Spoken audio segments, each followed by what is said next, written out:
when 9-year-old Natalie Cox approached the $15 million helicopter with hydraulic fluid pooling beneath its belly like dark blood.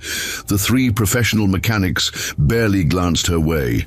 Lawrence Butler, billionaire tech mogul, was too busy, screaming into his phone about a collapsed billion-dollar merger, to notice the small girl studying his grounded aircraft with the intensity of a surgeon examining a patient.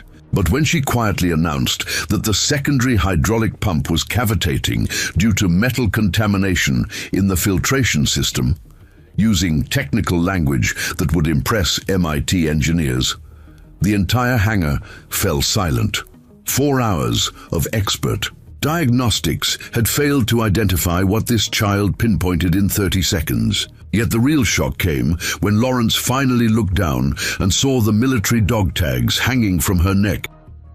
Before we jump back in, tell us where you're tuning in from, and if this story touches you, make sure you're subscribed, because tomorrow I've saved something extra special for you. The morning air at Bear Valley Regional Airport carried the sharp bite of Montana winter, cutting through Lawrence Butler's expensive wool overcoat as he paced outside Hangar 12. His Italian leather shoes clicked against the concrete, with increasing irritation, each step echoing off the metal walls like gunshots. The sound, mixed with the distant hum of aircraft engines and the occasional radio chatter from the control tower, creating a symphony of frustration that matched his mood perfectly. Inside the hangar, his pride and joy sat like a wounded giant. The Sikorsky S-92 executive helicopter, with its pristine white fuselage and navy blue trim, represented more than just transportation. It was his mobile office, his sanctuary above the clouds, his ticket to staying ahead in a world where being 3 steps behind meant bankruptcy. Today, it was also his biggest nightmare. Clayton Fisher, the airport's head mechanic, emerged from beneath the aircraft's belly section, wiping his hands on a grease-stained rag. His coveralls bore the patches of 26 years in aviation. Maintenance and his weathered face showed the kind of concern that made wealthy men nervous. "Still nothing, Mr. Butler," Clayton called out, his voice carrying the weight of professional defeat. "We've checked every hydraulic line twice, tested all the pumps, even pulled the main control valve. Everything looks perfect on paper." Lawrence stopped pacing and fixed Clayton with a stare that had intimidated boardrooms from New York to Silicon Valley. "Perfect on paper doesn't get me to Chicago tonight. I've got a board meeting in 6 hours that's worth more than this airport. Sees in revenue all year." Trevor Mills, barely 24 and still learning the trade, poked his head out from behind the landing gear. His face was smudged with hydraulic fluid, and his hands trembled slightly as he adjusted his work light. The pressure of working on such an expensive aircraft under the owner's watchful eye was clearly getting to him. "Maybe we should call someone from Denver," Trevor suggested, his voice cracking slightly. "There's a specialist there who works on these Sikorsky systems." Lawrence's phone buzzed insistently in his coat pocket, the 7th call from his assistant in the past hour. Monica Butler's increasingly frantic messages about rescheduling, backup plans, and damage control. Lawrence ignored it. There were no backup plans. This merger had taken 2 years to set up, and the window of opportunity was closing fast. The hangar doors stood wide open, letting in the cold air and the sounds of airport life. Ground crews moved with practiced efficiency around smaller aircraft, their orange vests bright against the gray morning sky. A fuel truck rumbled past, its driver raising a casual hand in greeting to Clayton, who was too focused on the problem at hand to notice. Near the maintenance area, partially hidden behind a stack of oil drums and spare parts, sat Natalie Cox. She'd been there for over an hour, perched on an overturned milk crate that someone had abandoned near the tool storage. Her notebook was open on her lap, and she sketched with the focused intensity of a child completely absorbed in her world. Her jacket had seen better days. The denim faded to an almost white blue in places, with patches sewn on by careful hands. Her sneakers had definitely seen worse days, with duct tape wrapped around the left sole where the rubber had separated from the canvas. But her eyes were bright and alert, following every movement of the mechanics, every gesture, every frustrated headshake. The dog tags around her neck caught the overhead lights when she moved. They weren't the typical child's jewelry. Nothing pink or sparkly or cute.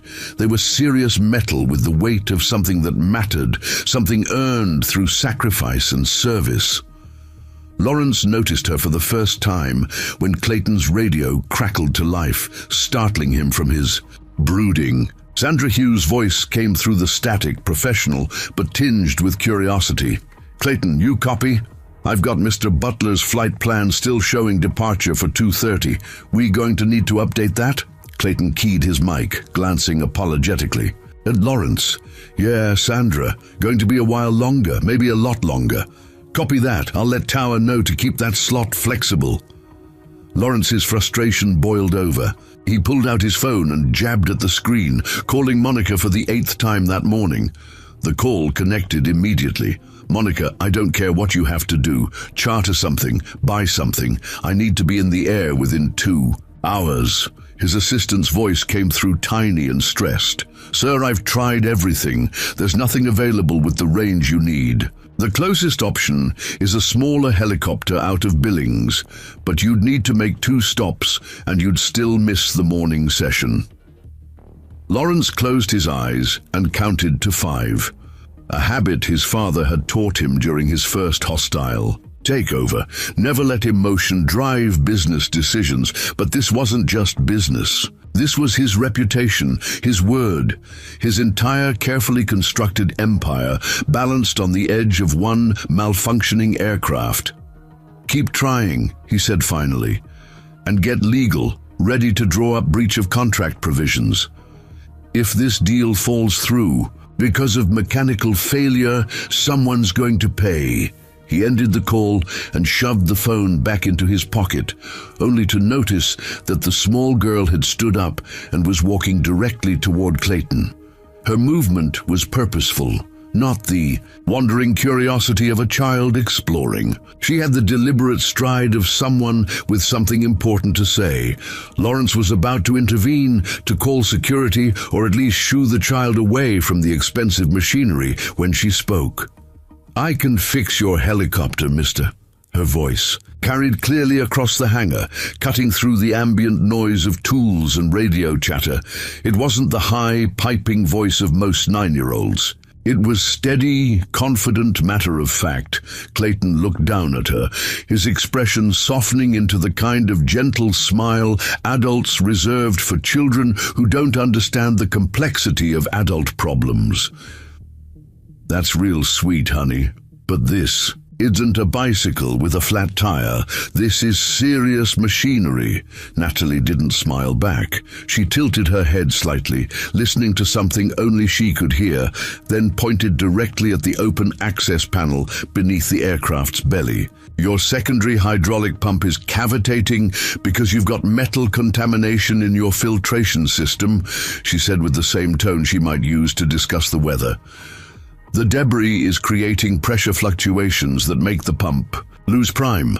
It's not your main pump, it's not your pressure lines, and it's not your control valves. It's probably brass shavings from a worn fitting that's been failing gradually for about 3 weeks." The hangar fell silent except for the distant sound of an approaching aircraft and the steady hum of the overhead lights.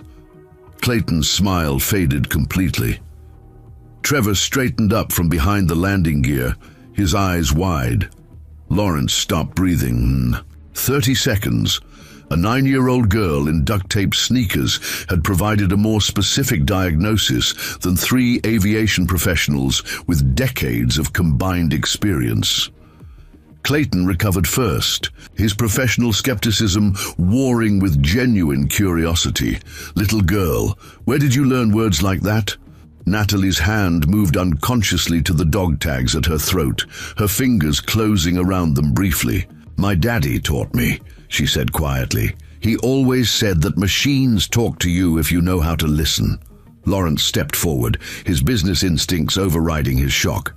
"And where exactly is your father, young lady?"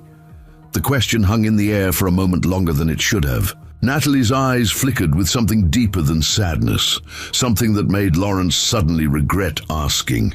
"He's not here anymore," Natalie said quietly, "but he taught me lots of things before he went away."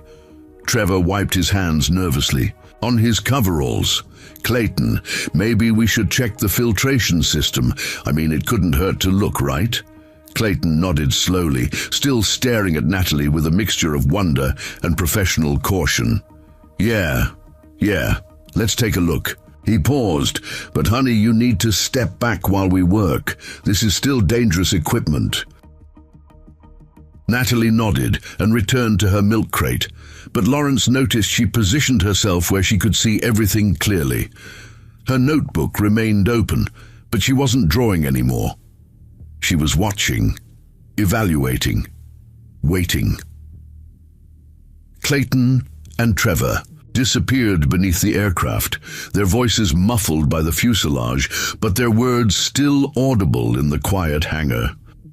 "Filtration system," Clayton muttered. "Haven't checked that specifically. Hand me that pressure gauge, Trevor."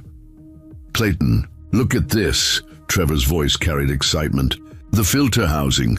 There's metal particles all through the mesh. And look at this fitting. It's completely worn down."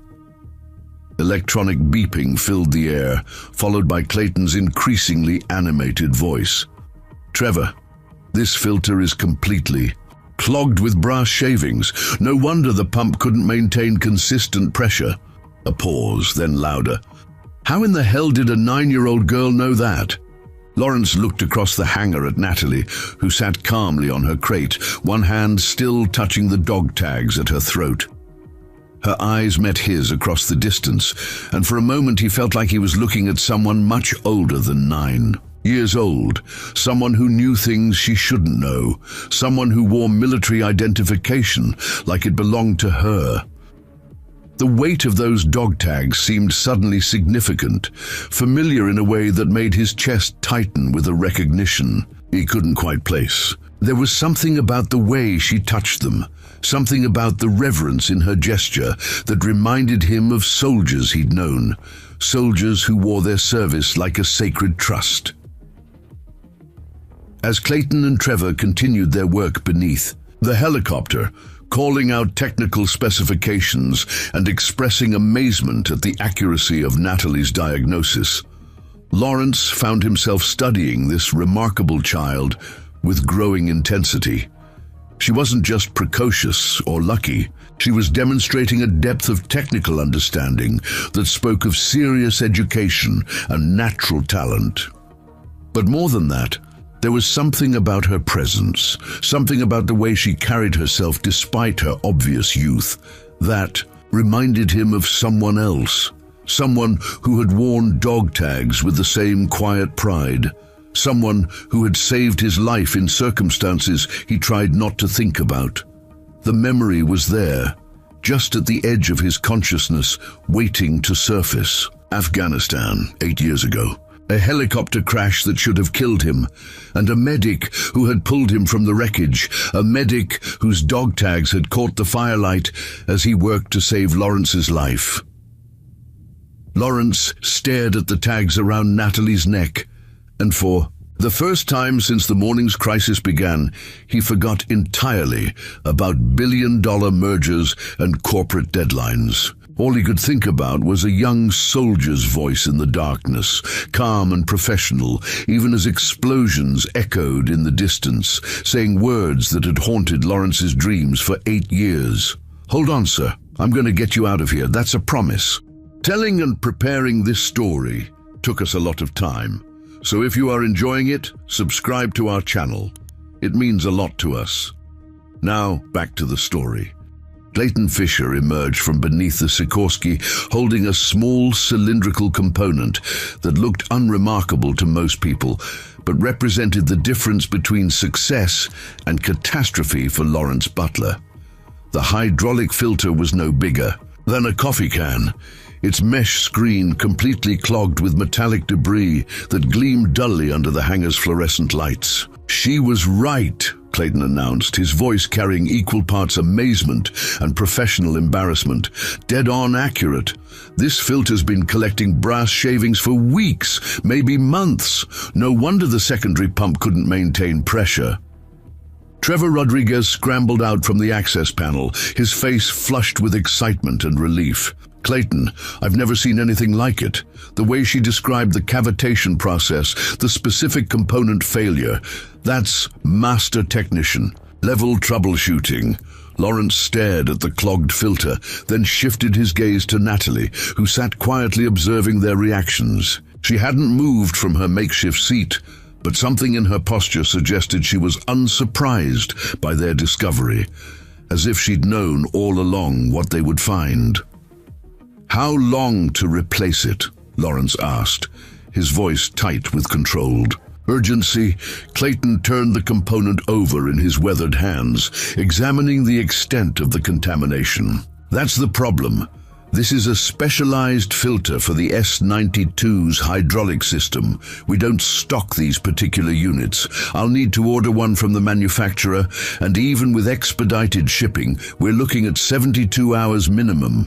The words hit Lawrence like a physical blow.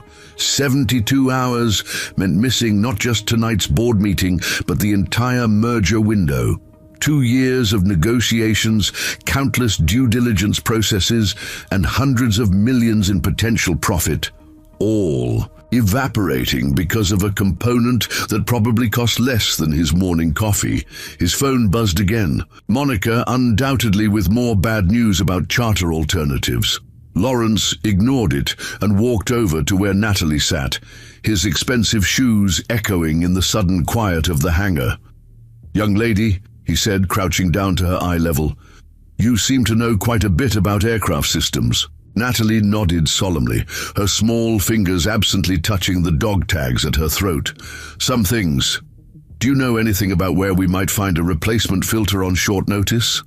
She considered this seriously, her bright eyes studying his face with an intensity that made him uncomfortable.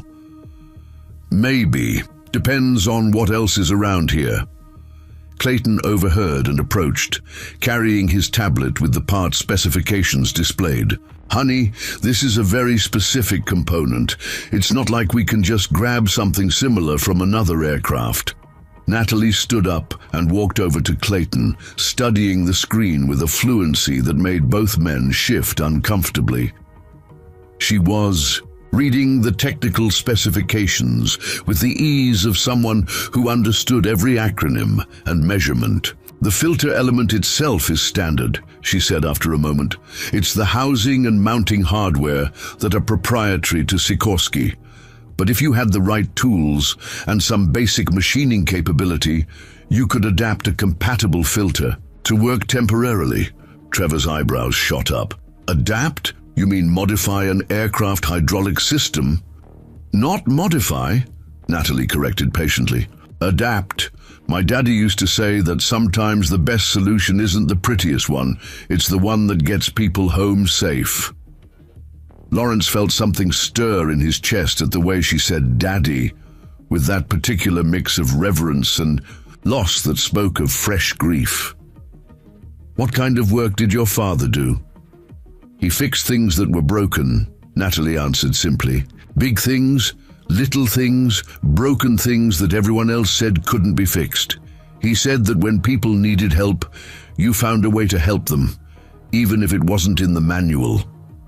The hangar's overhead door rumbled as another aircraft taxied past, the sound of its engines momentarily drowning out conversation. Through the opening, Lawrence could see the normal rhythm of airport operations continuing around them, pilots filing flight plans, ground crews servicing aircraft, the busy choreography of aviation that suddenly felt very far away from his. Current crisis. Sandra Hughes appeared in the doorway, her radio crackling with air traffic control chatter. She was a compact woman in her 40s, with the no-nonsense demeanor of someone who'd spent years coordinating the controlled chaos of flight operations.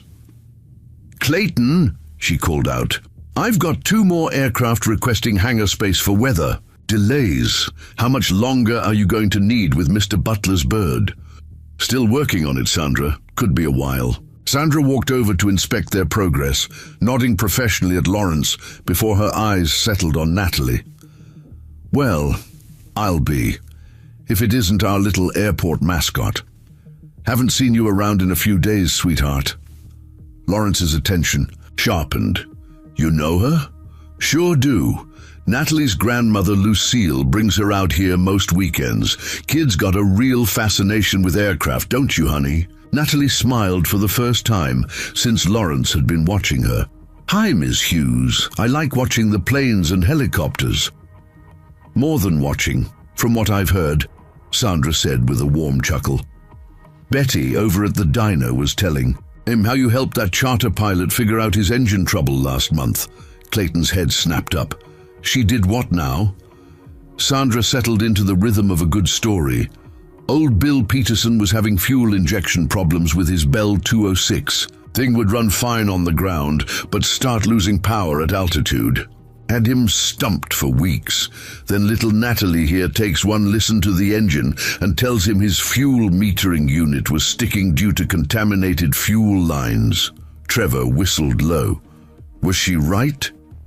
$80 part fixed a problem that was about to ground a $250,000 aircraft, Sandra replied, looking fondly at Natalie. Girl's got her father's ear for mechanical problems. Lawrence felt pieces of a puzzle beginning to align in his mind. Her father worked here? Sandra's expression shifted, becoming more guarded. Captain Gregory Cox was one of the finest mechanics to ever work out of this airport. Military trained, worked on everything from fighters to transport helicopters. After he got out of the service, he did contract work, maintenance, repairs, whatever needed fixing. What happened to him? The question created an uncomfortable silence. Sandra glanced at Natalie, who had gone very still, then back at Lawrence. Medical emergency about 8 months ago, Sandra said carefully. Gregory was deployed overseas, consulting on helicopter maintenance for a forward operating base. There was an attack and he... Her voice trailed off. Natalie spoke quietly without looking up. He didn't make it home. Lawrence felt something cold settle in his stomach. Here was a child who had lost her father in military service, living with her grandmother, spending her weekends at the airport where her father had worked.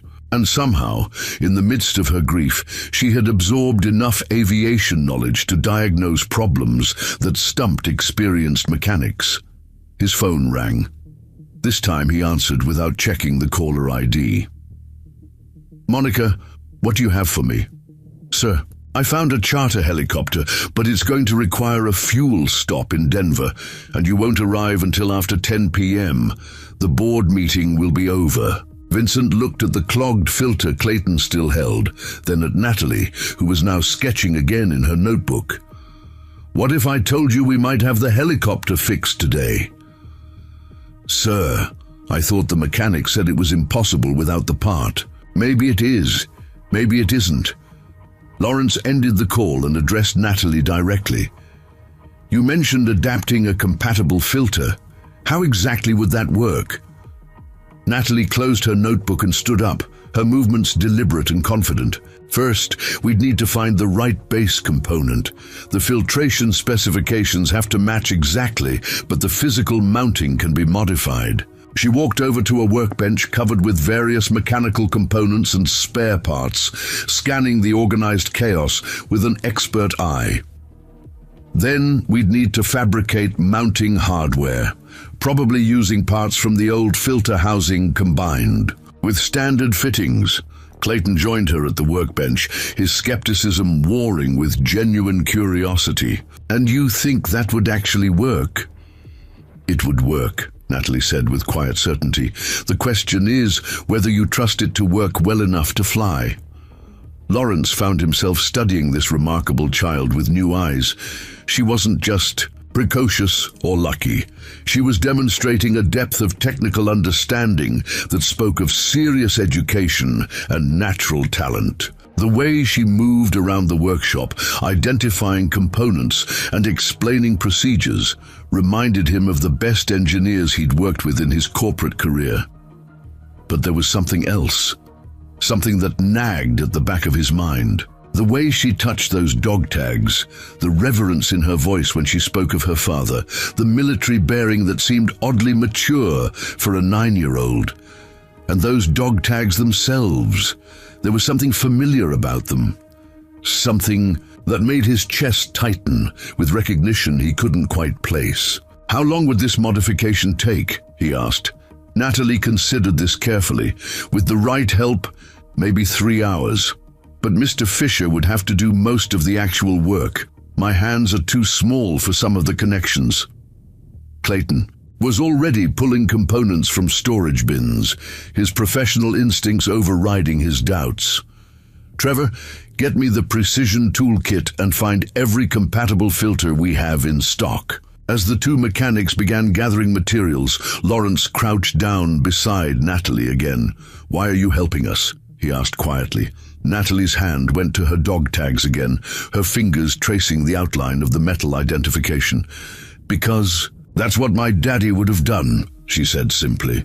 "He always said that when people are in trouble and you have the knowledge to help, you help. That's what service means." Lawrence stared at the dog tags she touched so reverently, the nagging feeling of familiarity growing stronger. There was something about those tags, something about the way they caught the light that triggered memories he'd spent years trying to bury. Afghanistan, a helicopter crash, a medic who had saved his life, but that was impossible. That had been 8 years ago, and the medic who had saved him had been, "Those belong to your father?" he asked, his voice barely above a whisper. "Yes, sir. He earned them in the army. Before he became a contractor, he always wore them when he worked, said they reminded him why he chose to serve." The pieces of memory were falling into place now, bringing with them a flood of images Lawrence had tried to forget. A burning helicopter, smoke and flames, the weight of someone pulling him from the wreckage, and dog tags, identical to the ones Natalie wore, catching the firelight as steady hands worked to save his life. Captain Gregory Cox. The name was there, buried in the trauma of that night, but surfacing now with crystal clarity. Lawrence's phone buzzed with a text from Monica. "Board meeting moved to 8 p.m. Chicago time due to weather delays. Windows still open if you can get airborne by 5 p.m. Hope and urgency surged through him in equal measure, but for the first time since the crisis began, the business deal seemed secondary to the impossible coincidence unfolding before him. "Natalie," he said carefully, "what was your father's full name?" She looked up at him with eyes that seemed far too old for her 9-year-old face. "Captain Gregory Michael Cox, United States Army. Why?" Lawrence felt the world shift around him as 8 years of carefully buried memories crashed back into his consciousness. The child who had saved his business deal was the daughter of the man who had saved his life. Lawrence Butler stood frozen in the hangar, staring at Natalie Cox as 8 years of carefully buried memories crashed back into his consciousness with the force of an avalanche. The name Captain Gregory Michael Cox echoed in his mind, bringing with it flashes of images he'd spent years trying to forget. The acrid smell of burning aviation fuel, the weight of someone dragging him from twisted metal, steady hands working to stop bleeding while explosions echoed in the distance. Afghanistan 2016, a routine transport mission that had gone catastrophically wrong when their helicopter took enemy fire and crashed in hostile territory. Lawrence had been there as a civilian contractor, overseeing the installation of communication systems for forward operating bases. He should have died in that crash. Would have died if not for the army medic who had pulled him from the wreckage and kept him alive during the longest night of his life.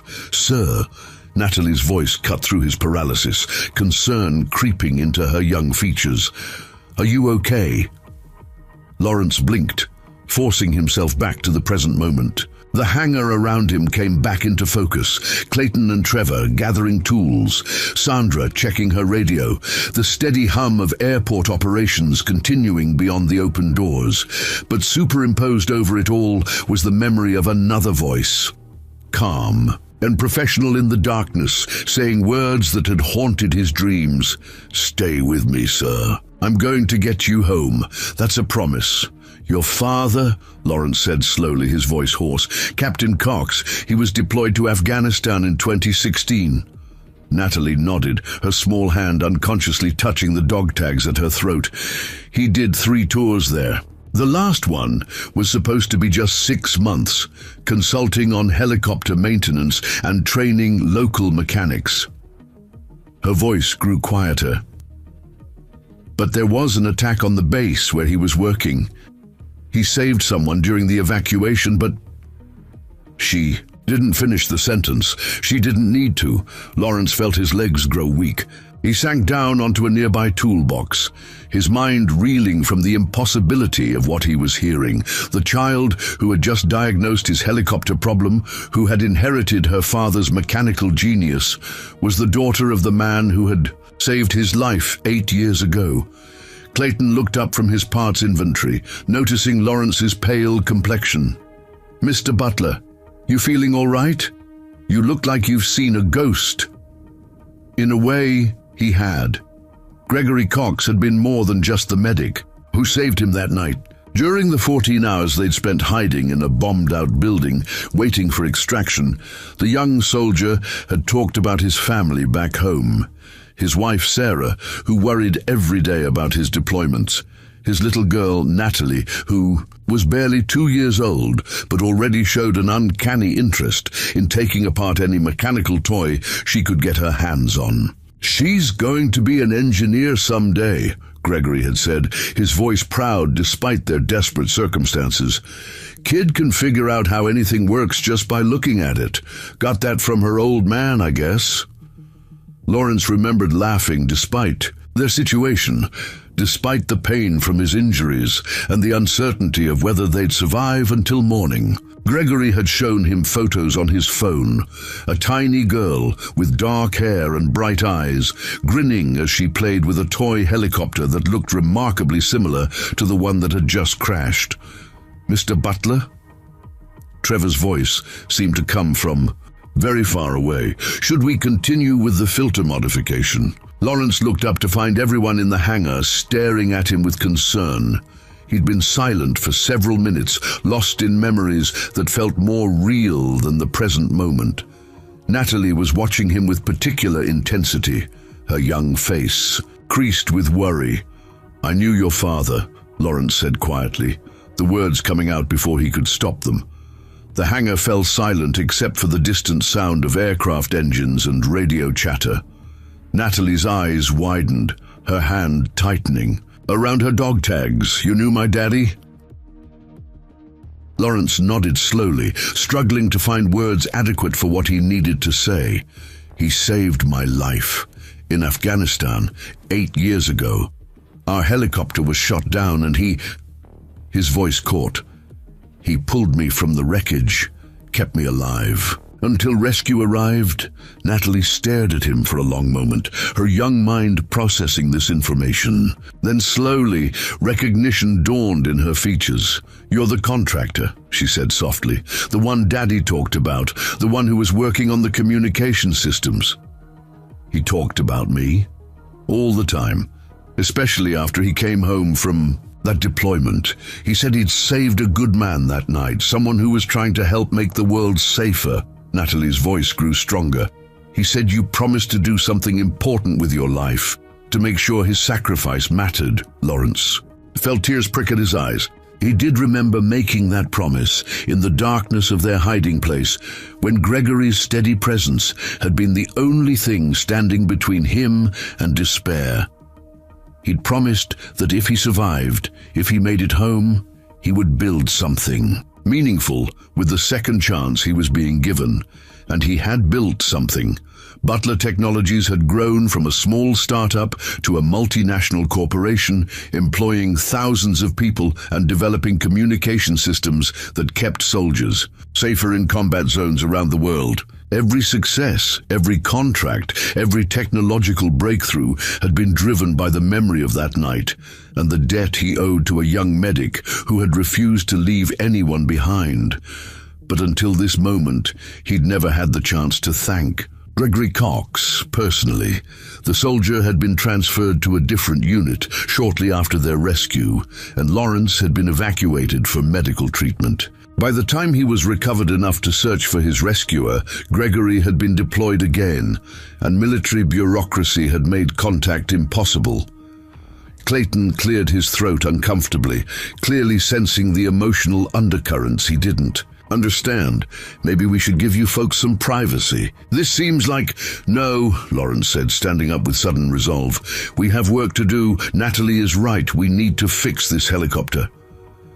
He looked directly at the young girl. Your father made me promise to do something important with my life. Today, that means getting this aircraft airborne so I can save my company and the jobs of 3,000 people who depend on it. Natalie smiled, the first truly bright expression he'd seen from her. Daddy would like that. He always said the best way to honor someone is to help other people. Clayton and Trevor exchanged glances, clearly lost, but willing to follow Lawrence's lead. So we're doing the filter modification, Clayton asked. We're doing whatever it takes, Lawrence replied. Natalie, show us what we need to do. The next hour transformed the hangar into a precision workshop. Natalie guided Clayton and Trevor through the process of identifying compatible filter components, her small hands pointing to specific parts, while her young voice provided technical explanations that would have impressed aerospace engineers. She had them locate a hydraulic filter with the correct flow rate and pressure specifications, then walked them through the process of modifying the mounting hardware to fit the Sikorsky's unique configuration. Her knowledge was encyclopedic. She knew which tools to use for each operation, which materials would provide the best seal, even which torque specifications were required for the mounting bolts. The key thing, she explained as Clayton carefully machined a new mounting bracket, is maintaining the same flow dynamics as the original component. The filter media has to be positioned exactly right, or you'll create turbulence that could damage the pump. Trevor shook his head in amazement as he helped align the modified assembly. Natalie, where did you learn all this? I mean, this is master technician level knowledge. Daddy taught me, she said simply. He used to bring me to his workshop when I was little, said that understanding how things work was the best education a person could get. Her voice grew wistful. He taught me to listen to machines, to understand what they're trying to tell you when something's wrong. Lawrence watched this remarkable child guide two experienced mechanics through a complex repair procedure, and he found himself seeing Gregory Cox in every gesture, every explanation, every moment of quiet confidence. The father's technical genius lived on in his daughter, passed down like a sacred trust. But more than that, Lawrence could see Gregory's values reflected in Natalie's approach to the work. She wasn't showing off or seeking attention. She was simply doing what needed to be done to help people in trouble. Service before self, exactly as her father had taught her. His phone buzzed with another update from Monica. The Chicago meeting had been delayed again due to weather, pushing his departure window to 6 p.m. He had 3 hours to get this helicopter airborne, 3 hours to honor the promise he'd made to a dying soldier 8 years ago. How are we doing? He asked Clayton, who was making final adjustments to the modified filter assembly. Better than I expected, Clayton admitted. This kid's design is actually brilliant. The flow characteristics should be identical to the original component. Maybe even better due to the improved filter media. When can we test it? Installation will take about 30 minutes, Trevor replied. Then we'll need to run pressure tests and system checks. If everything looks good, you could be wheels up in 2 hours. Lawrence felt hope surge through him for the first time since the crisis began. But as he watched Natalie supervise the final stages of the repair, he realized that success in Chicago suddenly seemed less important than the opportunity to honor Gregory Cox's memory by supporting his daughter's future. "Natalie," he said quietly, drawing her aside while Clayton and Trevor prepared for installation. "After we get this helicopter fixed, I'd like to talk to you and your grandmother about something important." She looked up at him with those disconcertingly mature eyes. "About Daddy?" "About you," Lawrence replied, "and about making sure you have every opportunity to become the engineer your father knew you could be." Natalie smiled and touched her dog tags one more time. "Daddy always said that good things happen when people help each other. I think he'd be happy that we're helping you today." Lawrence nodded, his throat tight with emotion. "I think he would be too." The modified hydraulic filter slid into place with the precision of a Swiss watch, its custom-machined mounting bracket aligning perfectly with the Sikorsky's frame. Clayton Fisher tightened the final connection with practiced care, his weathered and steady despite the pressure of working on a $15 million aircraft under the watchful eyes of its billionaire owner. "Torque specification is 35 foot-pounds. Natalie called out from her position beside the workbench, consulting the notebook where she'd sketched detailed diagrams of the modification process. "Too loose and you'll get leakage under pressure. Too tight and you'll strip the threads." Trevor Mills monitored the torque wrench readings, calling out the numbers as Clayton worked. 28, 30, 32, 35.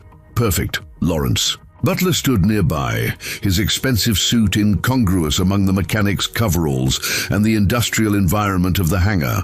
But his attention wasn't on the repair work. It was on the 9-year-old girl who had orchestrated one of the most impressive displays of technical problem-solving he'd ever witnessed. Watching Natalie guide the repair process, he could see echoes of her father in every gesture. The way she held her head when listening to the subtle sounds of machinery, the methodical approach to complex problems, the quiet confidence that came from deep understanding rather than mere knowledge. Gregory Cox had been like that too, Lawrence remembered. During their long night hiding from enemy patrols, the young medic had demonstrated the same calm competence while treating Lawrence's injuries with limited supplies and makeshift equipment. He'd never panicked, never doubted his ability to find solutions to seemingly impossible problems. "Hydraulic system pressurization test," Clayton announced, wiping his hands on a clean rag. "This is the moment of truth." The hangar filled with the mechanical sounds of hydraulic pumps coming online. Pressure gauges throughout the aircraft's systems began registering readings as fluid circulated through miles of lines, valves, and actuators. Lawrence found himself holding his breath as numbers climbed on the diagnostic displays. "Primary system pressure nominal," Trevor reported from the cockpit. "Secondary system, pressure building, holding steady at operating specifications." Clayton's voice carried barely contained excitement. "All pressures are green across the board. No leaks detected. Flow rates are actually better than factory specifications." Natalie nodded with quiet satisfaction, making a final notation in her notebook. "The modified filter has a higher flow capacity than the original. It should actually improve system performance." Lawrence felt a surge of relief so intense it was almost dizzying. The impossible had happened. A 9-year-old girl had diagnosed a complex mechanical failure and designed a repair solution that not only worked, but improved upon the original design. His Chicago merger was back on track. But as he prepared to thank Natalie and her team, the hangar's main doors rumbled open to admit an unexpected visitor. An elderly woman walked in from the afternoon sunshine, her silver hair catching the light and her movements deliberate despite her obvious age. She wore a simple blue cardigan over practical clothes, but there was something in her bearing that spoke of inner strength and hard-won wisdom. "Natalie Cox," the woman called out in a voice that carried both affection and mild exasperation. "Your teacher called the house wondering why you weren't in school this afternoon." Natalie looked up from her notebook, her face showing the universal expression of a child caught where she shouldn't be. "Hi, Grandma Lucille, I can explain." Lucille Cox surveyed the scene, her granddaughter surrounded by aviation professionals, sophisticated diagnostic equipment, and what was obviously a major aircraft repair operation. Her eyes settled on Lawrence with the sharp assessment of someone who had learned to be protective of the people she loved. "And you would be?" she asked, her tone polite but wary. Lawrence stepped forward, extending his hand. "Lawrence Butler, Mrs. Cox, your granddaughter has been extraordinary today. She solved a mechanical problem that had stumped 3 professional mechanics." Lucille's handshake was firm, her gaze unwavering. "Natalie has always been good with mechanical things. Gets it from her father's side of the family." Her voice carried a note of old grief. "Though I worry sometimes that she spends too much time around aircraft and not enough time being a regular 9-year-old. "Grandma," Natalie protested, "I was helping. Mr. Butler's helicopter was broken, and you thought you could fix a machine worth more than our house." Lucille's tone was gentle but concerned. "Sweetheart, there's a difference between understanding how things work and taking responsibility for fixing other people's problems." Lawrence sensed the underlying tension in this family dynamic. Lucille was clearly proud of her granddaughter's abilities, but she was also trying to protect her from taking on adult responsibilities too young. It was a delicate balance, made more complex by the recent loss of Gregory and the financial pressures that undoubtedly came with raising a gifted child on a fixed income. Clayton joined their conversation, still somewhat dazed by what he'd witnessed. "Mrs. Cox, with all due respect, what Natalie did today was remarkable. She didn't just fix a problem, she designed an engineering solution that improved upon the original manufacturer's specifications." "She's 9 years old," Lucille replied firmly. "She should be worrying about homework and playground friends, not aircraft hydraulics." Sandra Hughes approached from the operations desk, having overheard the conversation. "Lucille, maybe you should hear about what actually happened here today." As Sandra recounted the morning's events, the failed diagnosis by multiple professionals, Natalie's precise technical analysis, the innovative repair solution, Lawrence watched Lucille's expression shift from protective concern to amazement, to something deeper and more complex. "She really designed all this herself?" Lucille asked, studying the modified filter assembly. "Every detail," Trevor confirmed. "The component selection, the mounting modifications, even the installation sequence. I've been doing this for 6 years, and I learned more about hydraulic systems in the last 2 hours than in my entire apprenticeship." Lucille looked at her granddaughter with new eyes, seeing perhaps for the first time the full extent of what Gregory had passed on to his daughter. "Your daddy would be proud," she said softly. "Actually," Lawrence said, "there's something you should know about your son." The words seemed to hang in the air as everyone in the hangar turned their attention to him. Lucille's expression grew guarded, the protective instincts of someone who had fielded too many inquiries from bureaucrats and officials in the months since Gregory's death. "What about my son?" she asked carefully. Lawrence took a deep breath, choosing his words with the care of someone about to reveal something that would change everything. 8 years ago, Captain Cox saved my life in Afghanistan. I was a civilian contractor working on communication systems when our helicopter was shot down. Your son pulled me from the wreckage and kept me alive until rescue arrived."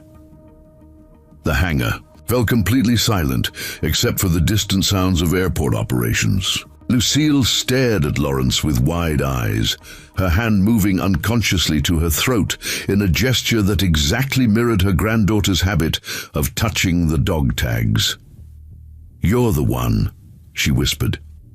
"The contractor Gregory talked about." The one he said reminded him why the work mattered. Lawrence nodded, his throat tight with emotion. He told me about Natalie that night, showed me pictures on his phone, said she was going to be an engineer someday. He looked at the remarkable child who had saved his business deal with the same innovative thinking that her father had used to save his life. He was right. Natalie had gone very still, her young mind processing the revelation that the stranger she'd helped today was connected to her father in the most profound way possible. "Daddy saved you," she said quietly. "And today I helped save your helicopter." "It's not a coincidence," Lawrence said. "Your father made me promise something that night. He made me promise that if I survived, I would use my life to help other people. Everything I've built since then, my company, my success, it's all been because of that promise." He pulled out his phone and showed them the screen displaying his corporate website. Butler Technologies, advanced communication systems for military and emergency applications. The tagline read, "Dedicated to keeping heroes connected and safe. 3,000 people work for my company." Lawrence continued. "We develop communication systems that help soldiers stay in contact with their units, help rescue teams coordinate. During disasters, help first responders save lives. Every day we're carrying on your father's mission of service." Lucille's eyes filled with tears as she understood the full scope of what Lawrence was telling her. Her son's sacrifice had rippled outward in ways she'd never imagined, creating opportunities and saving lives years after his death. "The merger meeting I'm trying to get to in Chicago," Lawrence said. "It's to acquire a company that makes emergency communication devices for search and rescue operations. If the deal goes through, we'll be able to save even more lives." "And if it doesn't?" Natalie asked with the directness of a child who understood that adult problems often had serious consequences. "If it doesn't, a lot of good people will lose their jobs, and some very important technology won't get developed." Lawrence looked at the helicopter that was now ready to fly, thanks to her innovative solution. "But because of what you did today, because of the legacy your father left in you, that's not going to happen." Natalie walked over to her grandmother and took her hand. "Grandma, I think this is what Daddy meant when he said that helping people was the most important thing you could do." Lucille squeezed her granddaughter's hand, her voice thick with emotion. "I think you're right, sweetheart." Clayton's radio crackled with a weather update from the control tower. "All aircraft, be advised we have a weather system moving in from the west. Current conditions are good, but we may have visibility restrictions beginning around 7 p.m. Lawrence checked his watch. 4:30. He had just enough time to reach Chicago if they departed immediately. But as he looked at Natalie and her grandmother, he realized that simply flying away wasn't enough. Gregory Cox had saved his life and asked for nothing in return except the promise to help others. Today, Lawrence had the opportunity to honor that promise in the most direct way possible. "Mrs. Cox," he said, "before I leave for Chicago, I'd like to discuss something important with you, something about Natalie's future." The hangar's afternoon light was beginning to slant through the open doors, casting long shadows across the concrete floor. In a few hours, Lawrence would be in a Chicago boardroom, finalizing a deal worth hundreds of millions of dollars. But right now, surrounded by the echoes of Gregory Cox's legacy and the brilliant potential of his daughter, Lawrence felt like he was exactly where he needed to be. Lucille Cox studied Lawrence Butler's face with the careful assessment of someone who had learned to be skeptical of promises from wealthy strangers. The afternoon light streaming through the hangar doors illuminated the lines around her eyes, evidence of years spent worrying about deployments, celebrating homecomings, and ultimately grieving a loss that had shattered her family's world. "What kind of discussion?" she asked, her voice carrying the protective edge of a grandmother who had become solely responsible for a remarkable child with an uncertain future. Lawrence glanced around the hangar, noting the curious expressions on Clayton and Trevor's faces, Sandra's diplomatic withdrawal to her operations desk, and Natalie's intense attention to every word. This wasn't a conversation for public consumption. "Perhaps we could talk privately," he suggested. "Maybe at that diner Sandra mentioned?" "I want to hear too," Natalie said firmly, crossing her arms in a gesture that reminded Lawrence painfully of Gregory's stubborn determination. "If it's about my future, I should be part of the discussion." Lucille smiled despite her wariness. She gets that from her father's side too. Gregory always said that honesty was the foundation of respect, even with children. "Fair enough," Lawrence agreed. "But let me ask you something first, Mrs. Cox. What are Natalie's current educational opportunities here in Bear Valley?" The question seemed to catch Lucille off guard. She exchanged a glance with her granddaughter before answering carefully. "She's in regular classes at the elementary school. Good teachers, but..." She paused, choosing her words. "They don't quite know what to do with a child who reads at a high school level and can explain mechanical engineering principles." "I'm bored most of the time," Natalie admitted with the blunt honesty of childhood. "We're learning multiplication tables, and I already understand calculus from Daddy's books." Clayton Fisher, who had been quietly cleaning his tools, looked up in surprise. "You understand calculus at 9 years old?" "Some of it," Natalie replied modestly. "The parts about how changing one thing affects another thing. It's important for understanding fluid dynamics and stress analysis." Lawrence felt his chest tighten with a mixture of amazement and concern. Here was a child with extraordinary gifts, trapped in an educational system designed for ordinary students. Without proper challenge and guidance, that brilliant mind could become frustrated, discouraged, or worse, completely disengaged from learning. "What about specialized programs?" he asked Lucille. "Gifted education, advanced placement, anything designed for exceptional students?" Lucille's laugh held no humor. "Mr. Butler, we live on my Social Security and Gregory's military death benefits. The nearest school with a gifted program is 200 miles away in Billings, and even if we could afford to move there, the private tutoring she'd need would cost more than I make in a year." The stark reality of their situation settled over the hangar like a heavy blanket. Lawrence had spent so much of his adult life insulated by wealth that he sometimes forgot how financial limitations could constrain even the most promising futures. Natalie's extraordinary abilities meant nothing if she couldn't access the education needed to develop them. His phone buzzed with another message from Monica. The weather delay in Chicago had given him an additional hour, but his departure window was still closing rapidly. He had a choice to make: pursue the conversation that could change Natalie's life, or focus solely on the business deal that could secure his company's future. For the first time in his corporate career, the choice was easy. "Mrs. Cox," he said, putting his phone away without reading the message, "I'd like to propose something. What if money wasn't a factor in Natalie's education?" Lucille's expression hardened. "Mr. Butler, I appreciate what you're trying to do, but we're not charity cases. Gregory raised me to be independent, and that's how I'm raising Natalie."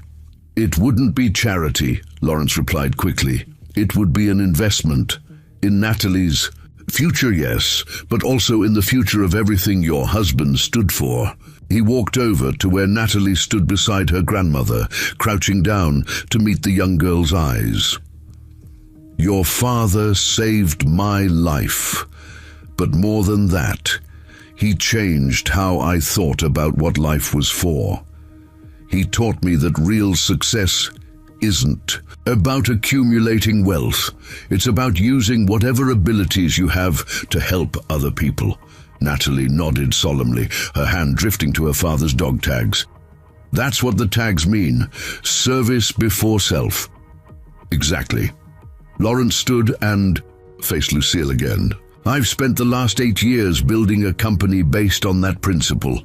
Butler Technologies exists because of your son's influence, and it's become successful because we never forgot why the work matters." Clayton and Trevor had stopped pretending to organize their tools, listening openly to the conversation. Sandra Hughes had moved closer as well, her operational duties forgotten in the face of what was clearly a life-changing moment for the Cox family. "What are you proposing?" Lucille asked, her voice carefully neutral. "A scholarship program," Lawrence said, the idea crystallizing as he spoke. "Not just for Natalie, but for other children like her. Kids with exceptional abilities whose families can't afford specialized education. We'd call it the Gregory Cox Memorial Foundation." The hangar fell silent, except for the distant sound of aircraft engines and the whisper of wind through the open doors. Lucille stared at Lawrence with an expression that cycled through surprise, suspicion, hope, and fear in rapid succession. "You're talking about a lot of money," she said finally. "I'm talking about investing in the future," Lawrence replied. "Natalie has the potential to become one of the finest engineers of her generation.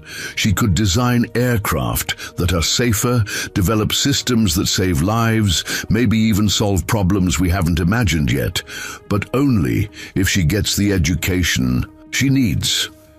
Natalie tugged on her grandmother's sleeve. "Grandma, what kind of education would I need?" Lawrence answered before Lucille could respond.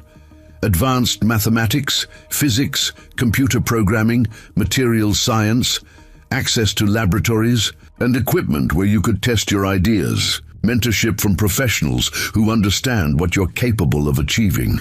"And you think your foundation could provide all that?" Lucille asked, her protective skepticism warring with obvious hope.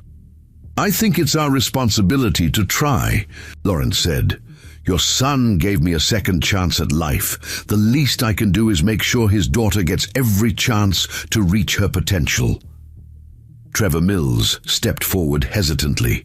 "Excuse me, but if you're serious about this foundation, there might be other kids who could benefit.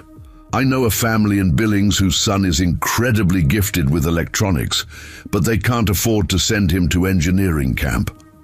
And there's a girl at the community college," Sandra added, "barely 16, but taking advanced physics courses. Her family's struggling to pay tuition." Lawrence felt something shift in his chest as he realized the scope of what they were discussing. This wasn't just about Natalie anymore. It was about creating opportunities for an entire generation of talented young people who might otherwise never reach their potential. "The foundation would start with Natalie," he said, looking at Lucille. "But it wouldn't end there.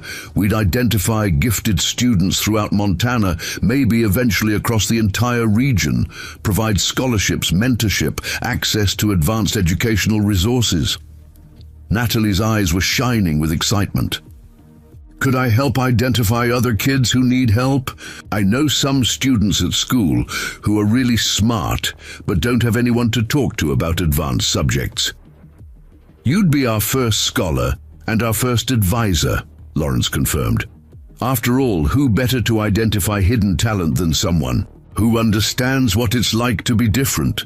Lucille was quiet for a long moment, studying her granddaughter's face. Lawrence could see the internal struggle playing out, the desire to give Natalie every opportunity, balanced against the fear of accepting help that felt too good to be true.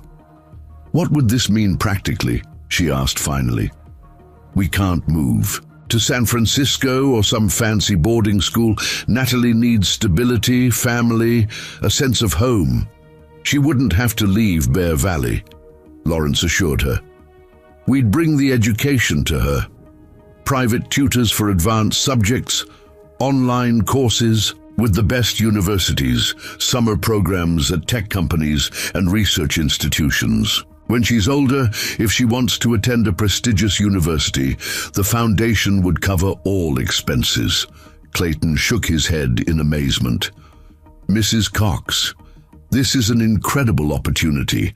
I've watched professionals with decades of experience Learn from your granddaughter today. She's special, the kind of special that comes along maybe once in a generation. Natalie walked over to stand directly in front of Lawrence, her young face serious beyond her years. If I accept this help, would I have to work for your company someday? The question caught Lawrence off guard with its sophistication. Here was a 9-year-old thinking strategically about independence and future obligations. No strings attached, he said firmly. The only requirement is that you use your abilities to help other people, just like your father did. How you choose to do, that is entirely up to you. Natalie turned to her grandmother. Grandma, I think Daddy would want me to say yes, not because it's easy, but because it would let me help more people. Lucille's eyes filled with tears as she looked at her granddaughter, so young but already carrying the weight of understanding that came from loss and responsibility. Are you sure this is what you want, sweetheart? I'm sure, Natalie replied, but only if you're okay with it too. Lucille wiped her eyes and extended her hand to Lawrence. Mr. Butler, it seems like Gregory is still looking out for his family. Even from wherever he is now. Lawrence shook her hand, feeling the firm grip of someone who had made a decision that would change everything. I think you're right, Mrs. Cox, and I think he'd be proud of both of you. His phone buzzed insistently, Monica undoubtedly frantic about his delayed departure. But for the first time in years, Lawrence found himself completely unconcerned. About a business deadline. Some things, he was learning, were more important than even billion-dollar mergers. Now, he said, grinning at Natalie, I believe there's still a helicopter that needs to get to Chicago. Would our newest foundation scholar like to help with the pre-flight inspection? The pre-flight inspection transformed into an impromptu aviation lesson, as Natalie guided Lawrence around the Sikorsky S-92, her small hands pointing to critical components, while her young voice provided explanations that would have impressed flight instructors at the most prestigious aviation academies. The main rotor head is the most complex part of any helicopter, she said, standing on her tiptoes to point at the massive assembly above their heads. All the forces from lift, thrust, and control inputs converge right there. That's why the inspection sequence is so important. You have to check every connection, every bearing, every hydraulic line.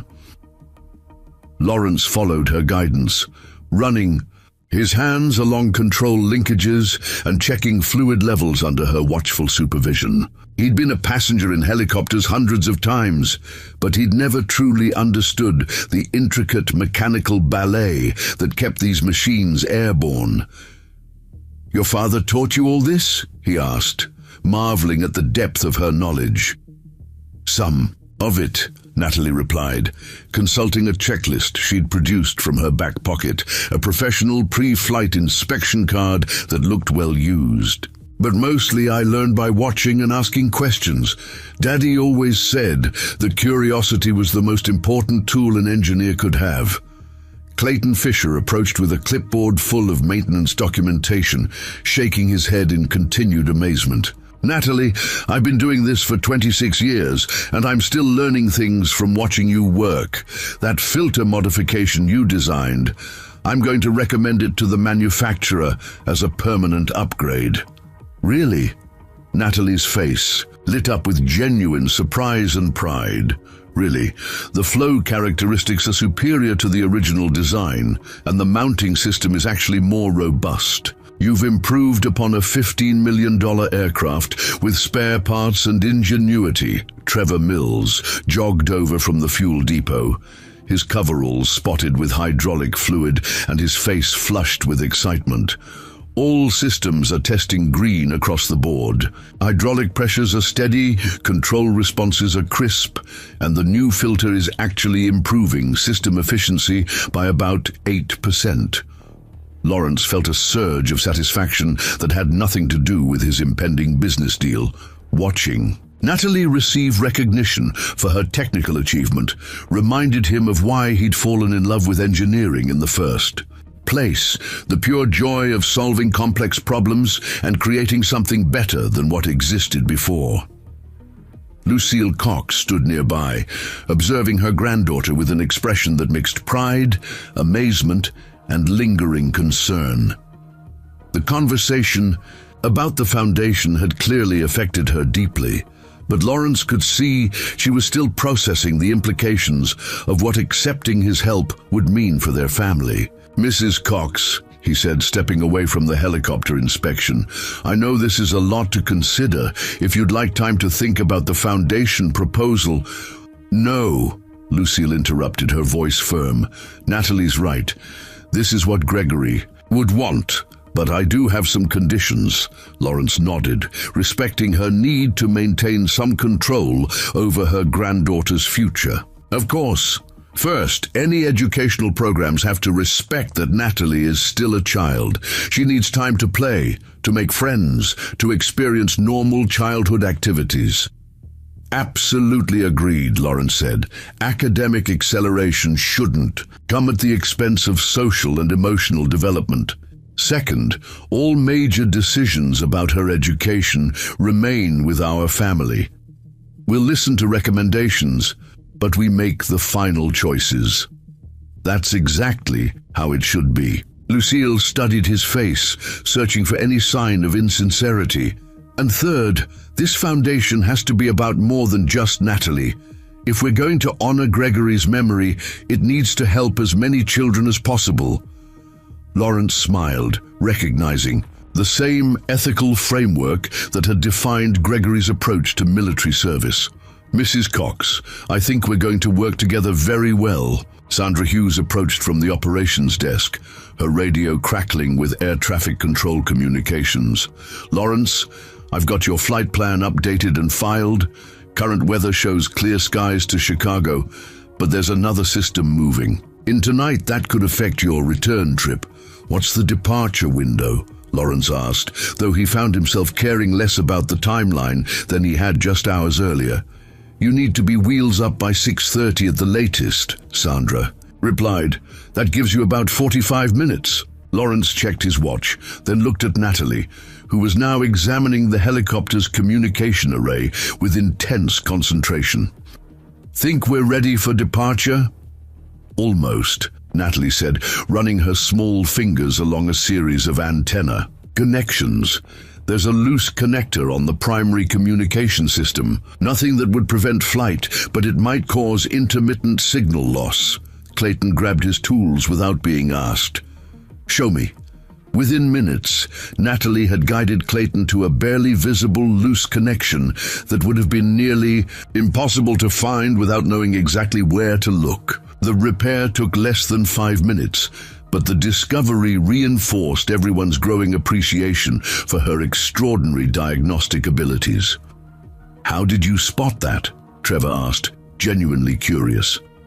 "The antenna alignment was slightly off," Natalie explained. "When connections are loose, the equipment shifts position under vibration. It's subtle, but if you know what to look for..." Lawrence found himself thinking about the countless other problems Natalie might solve, given proper training and resources. Aircraft design, safety systems, maybe even entirely new transportation technologies. Her potential seemed limitless. His phone rang, displaying Monica's number. This time he answered immediately. "Monica, what's the latest from Chicago?" "Sir, the merger partners are getting nervous about the delays. They're threatening to call off the meeting if you don't arrive before 9 p.m. local time." Lawrence calculated flight times and arrival schedules. Even with immediate departure, he'd be cutting it extremely close. But as he looked around the hangar, at Natalie's bright smile, Lucille's hopeful expression, and the faces of the mechanics who had witnessed something extraordinary, he realized that success in Chicago would mean nothing if he failed to honor the promise that had brought him to this moment. "Monica, have legal draw up the incorporation papers for a new foundation, the Gregory Cox Memorial Foundation for Gifted Education. I want it fully operational within 30 days. "Sir, is this really the time to be discussing new charitable initiatives?" "It's exactly the time," Lawrence replied firmly. "And Monica, cancel all my meetings tomorrow. I'm staying in Montana an extra day." He ended the call and faced the group, gathered around his helicopter. "Natalie, would you like to come to Chicago with me?" The question surprised everyone, including Natalie herself. Her eyes widened as she looked from Lawrence to her grandmother. "Is that safe?" Lucille asked, her protective instincts flaring. "Safer than commercial aviation," Lawrence assured her. "And I think Natalie might enjoy seeing what Butler Technologies does. We're merging with a company that makes emergency communication. Devices, technology that could save lives in situations like the one her father faced." Natalie's hand went to her dog tags, her expression thoughtful. "Would I be helping with the business meeting?" "You'd be there as my advisor," Lawrence said, the idea crystallizing as he spoke. "After all, who better to remind me what's really important than the daughter of the man who taught me that lesson in the first place?" Lucille looked at her granddaughter, seeing the excitement and curiosity burning in her young eyes. "It's your choice, sweetheart. This is your adventure to take or not take." Natalie walked over to the helicopter and placed her small hand on the landing gear, as if drawing strength from the machine she'd helped repair. "Daddy always said that when you have the chance to learn something new, you take it. And when you have the chance to help people, you don't hesitate." She turned to face Lawrence with a smile that reminded him powerfully of Gregory's quiet confidence. "I'd like to come to Chicago, but first, can we test the communication system we just fixed? I want to make sure everything works perfectly before we leave." Lawrence laughed, recognizing the same meticulous attention to detail that had characterized both Gregory's medical work and Natalie's mechanical troubleshooting. "Absolutely. After all, you're the chief engineer on this project." As Natalie climbed into the helicopter to test the communication array, Lawrence felt a profound sense of completion. 8 years ago, Gregory Cox had saved his life and challenged him to use that life for something meaningful.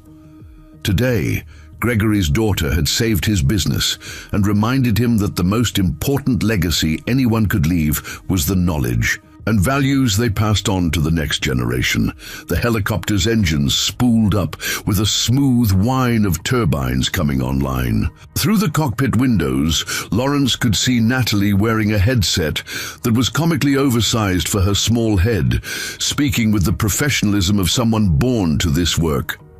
"All communication systems are functioning perfectly," her voice crackled through the hangar's speakers. "Chicago Tower, this is Bear Valley Regional. We're ready for departure." Clayton and Trevor stood beside Lucille, all three watching with expressions of wonder as a 9-year-old girl prepared to guide a $15 million helicopter into the Montana sky. "You know," Clayton said quietly, "I've been around aviation my whole life, but I've never seen anything quite like this." "I don't think any of us have," Lucille replied, her voice thick with emotion. "But I think Gregory would say that this is exactly how it's supposed to work, one person helping another, creating possibilities that didn't exist before." As the helicopter lifted off the tarmac, banking gracefully toward the eastern horizon, Lawrence felt the weight of 8 years of survivor's guilt finally lifting from his shoulders. Gregory Cox's sacrifice had indeed changed the world, just not in the way anyone could have predicted. The real legacy wasn't the life that had been saved that night in Afghanistan. It was the life that was just beginning to unfold, guided by the same principles of service and innovation that had defined her father's too brief career. In the passenger seat beside him, Natalie pressed her face to the window, watching Bear Valley shrink beneath them as they climbed toward their cruising altitude. In her notebook, she was already sketching improvements to the helicopter's design, her young mind never content to leave things as they were when they could be made better. "Chicago Tower, this is Butler 1, requesting clearance for approach," Lawrence said into his headset as the city's skyline appeared in the distance. "We're carrying some very important cargo tonight." Indeed, they were. Not just a brilliant young mind with unlimited potential, but the living embodiment of a promise made in the darkness 8 years ago, a promise that had finally come full circle. The Chicago skyline glittered in the evening darkness as Lawrence, Butler's Sikorsky S-92, descended toward the executive helipad atop the Meridian Tower. Natalie Cox sat in the co-pilot seat, her small frame dwarfed by the aircraft's controls, but her attention focused intently on the instrument panel as Lawrence guided them through their approach. See how the hydraulic pressure readings stayed consistent throughout the entire flight? Lawrence pointed to the gauges displaying the performance of her modified filter system. Your engineering solution has been flawless for the past 3 hours. Natalie nodded with quiet satisfaction, making notes in her ever-present notebook. The flow dynamics are actually better than I calculated. The modified housing creates a slight venturi effect that improves pressure stability. Even after spending the afternoon witnessing her technical brilliance, Lawrence continued to be amazed by the depth of her understanding. During the flight, she'd identified 3 minor inefficiencies in the helicopter's systems and sketched preliminary solutions for each one. Her 9-year-old mind approached engineering challenges with the same methodical precision that had made her father such an exceptional medic. Chicago approach, Butler 1 requesting final clearance for Meridian Tower helipad. Lawrence spoke into his headset. Butler 1, you are cleared for approach. Wind is calm, visibility unlimited. Welcome to Chicago. As they touched down with barely a tremor, Lawrence felt a familiar surge of accomplishment. But this time, it wasn't about his piloting skills or business acumen. It was about the remarkable young person sitting beside him, whose intelligence and character represented everything Gregory Cox had died to protect. Monica Butler waited at the helipad entrance, her usually immaculate appearance showing signs of stress from managing the day's crisis communications. Her eyes widened as she saw Natalie emerge from the helicopter, the young girl's dog tags catching the landing lights as she moved with the confident stride of someone comfortable around. Sophisticated machinery. Sir, Monica said carefully, I wasn't expecting a consultant. Monica, I'd like you to meet Natalie Cox, our new chief engineering advisor for the Gregory Cox Memorial Foundation. Lawrence placed a protective hand on Natalie's shoulder. Natalie, this is Monica, who keeps my entire company running smoothly. Natalie extended her hand with the formal courtesy her grandmother had taught her. Nice to meet you, Ms. Butler. Mr. Butler told me you've been working really hard to keep the Chicago meeting from falling apart. Monica shook the small hand, clearly uncertain how to interact with a 9-year-old business associate. It's been challenging. The merger partners are waiting in conference room A. They're not happy about the delays. Then we shouldn't keep them waiting any longer, Lawrence said. Natalie ready to see how business deals work. Will I be able to ask questions? Natalie inquired, shouldering a small backpack that contained her notebook and mechanical pencils. You'll be my technical consultant, Lawrence replied. If you see anything that doesn't make sense from an engineering perspective, I want you to speak up. The elevator ride to the 42nd floor gave Lawrence time to brief Natalie on the merger details. Apex Communications had developed revolutionary emergency radio systems that could operate in extreme conditions, exactly the kind of technology that might have made a difference during Gregory's final mission. The integration challenges are significant, Lawrence explained as they rose through the building. Their systems use different protocols than ours, different power requirements, different interface standards. Natalie listened intently, processing the technical information with the same focus she'd applied to diagnosing the helicopter's hydraulic problem. Are they compatible at the component level, or would you need to redesign the entire communication architecture?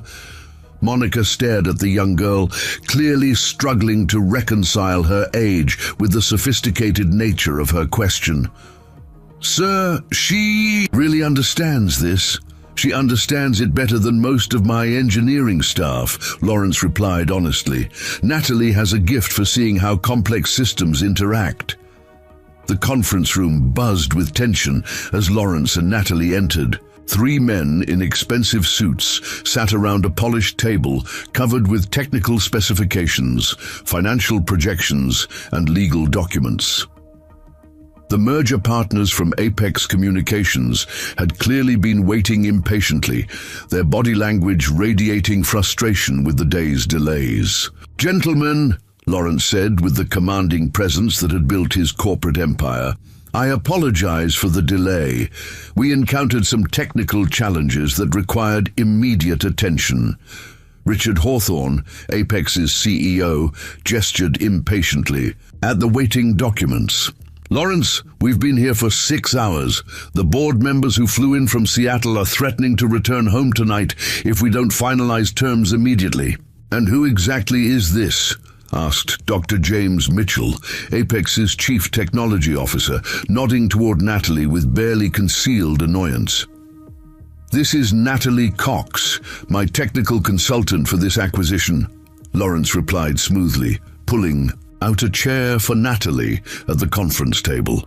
"She'll be evaluating the engineering compatibility of our respective systems." The 3 men exchanged glances that clearly questioned Lawrence's judgment in bringing a child to a billion-dollar business negotiation.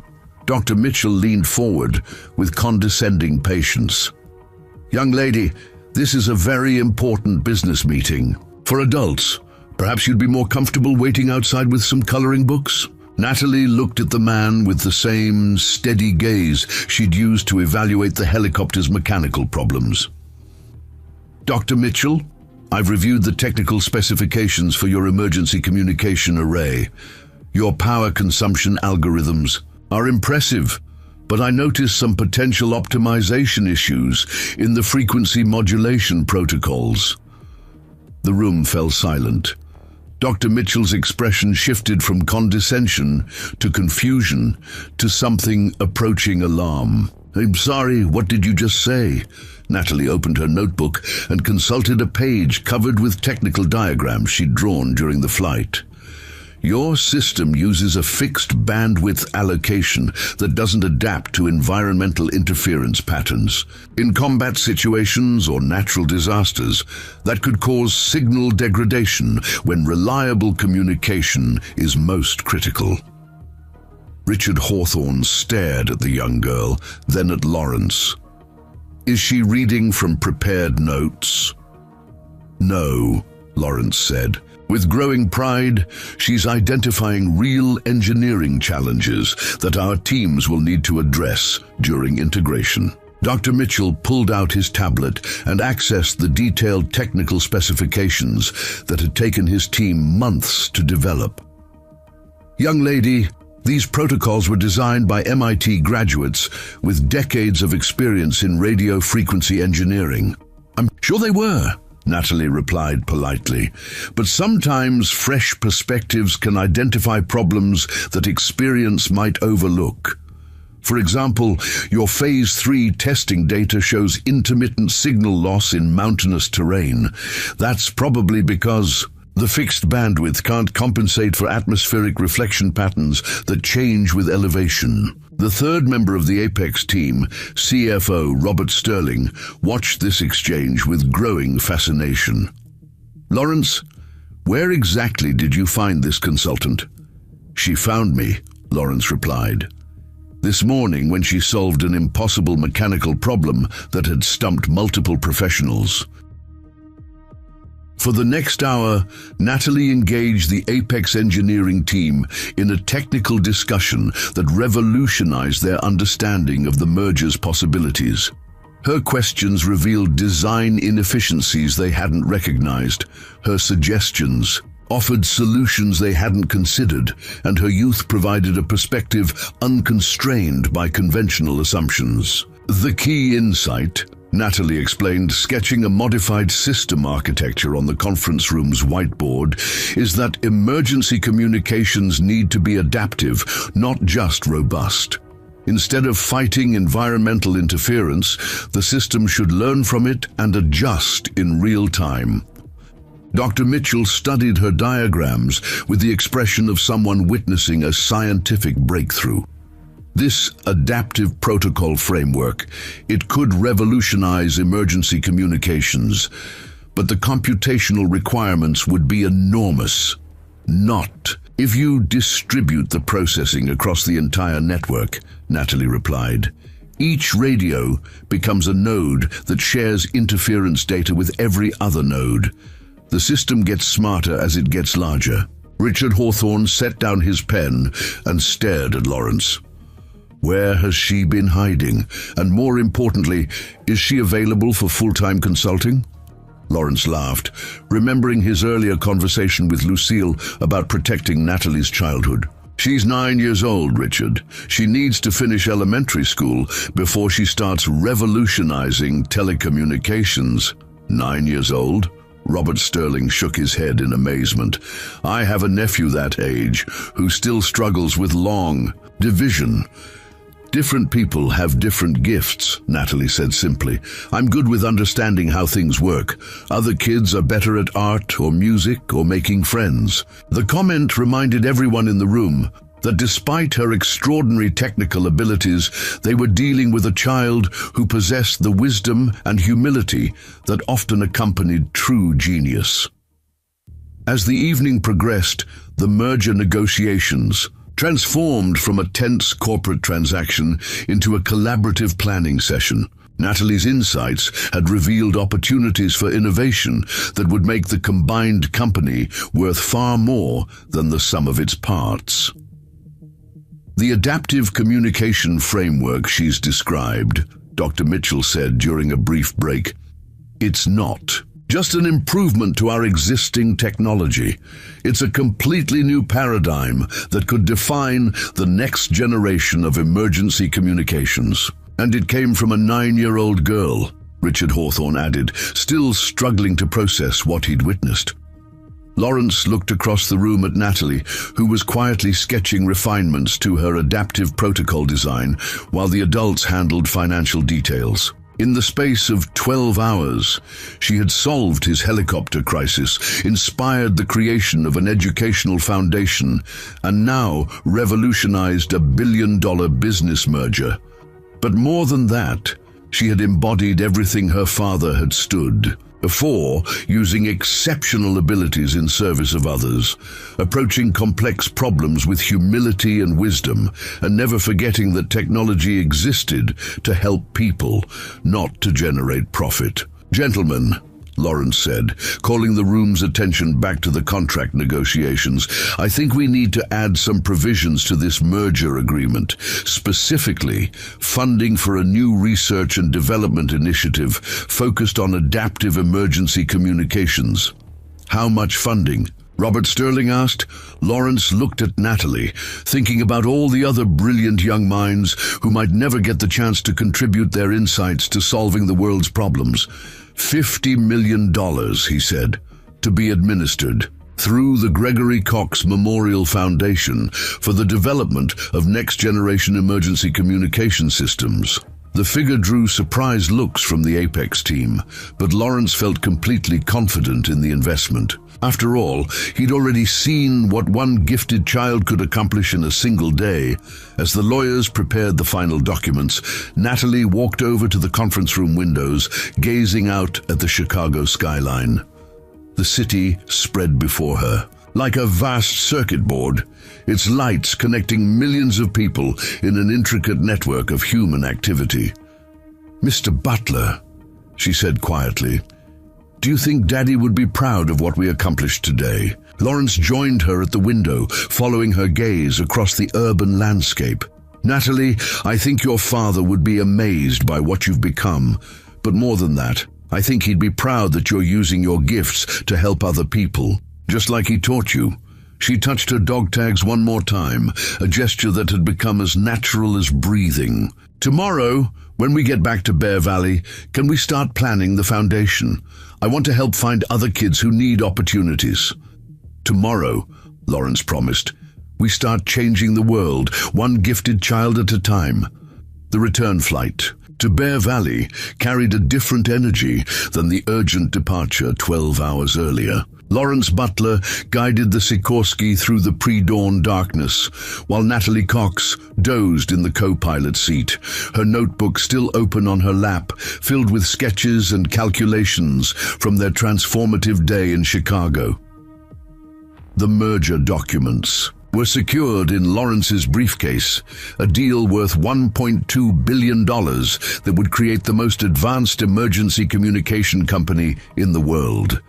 But the real victory wasn't measured in financial terms. It was sleeping peacefully beside him, a 9-year-old girl whose brilliant mind had turned a corporate acquisition into a humanitarian mission. As the first hints of sunrise painted the Montana sky, Lawrence reflected on the chain of events that had brought them to this moment. 24 hours ago, he'd been a successful businessman, focused entirely on profit margins and market dominance. Now, he was the co-founder of an educational foundation that would transform the lives of gifted children across the region. "We're almost home," he said softly, as Bear Valley Regional Airport appeared in the distance. Natalie stirred, blinking sleepily as she recognized the familiar landscape below. "Did we really do all that yesterday? Sometimes it feels like a dream." "It was real," Lawrence assured her. "And it's just the beginning."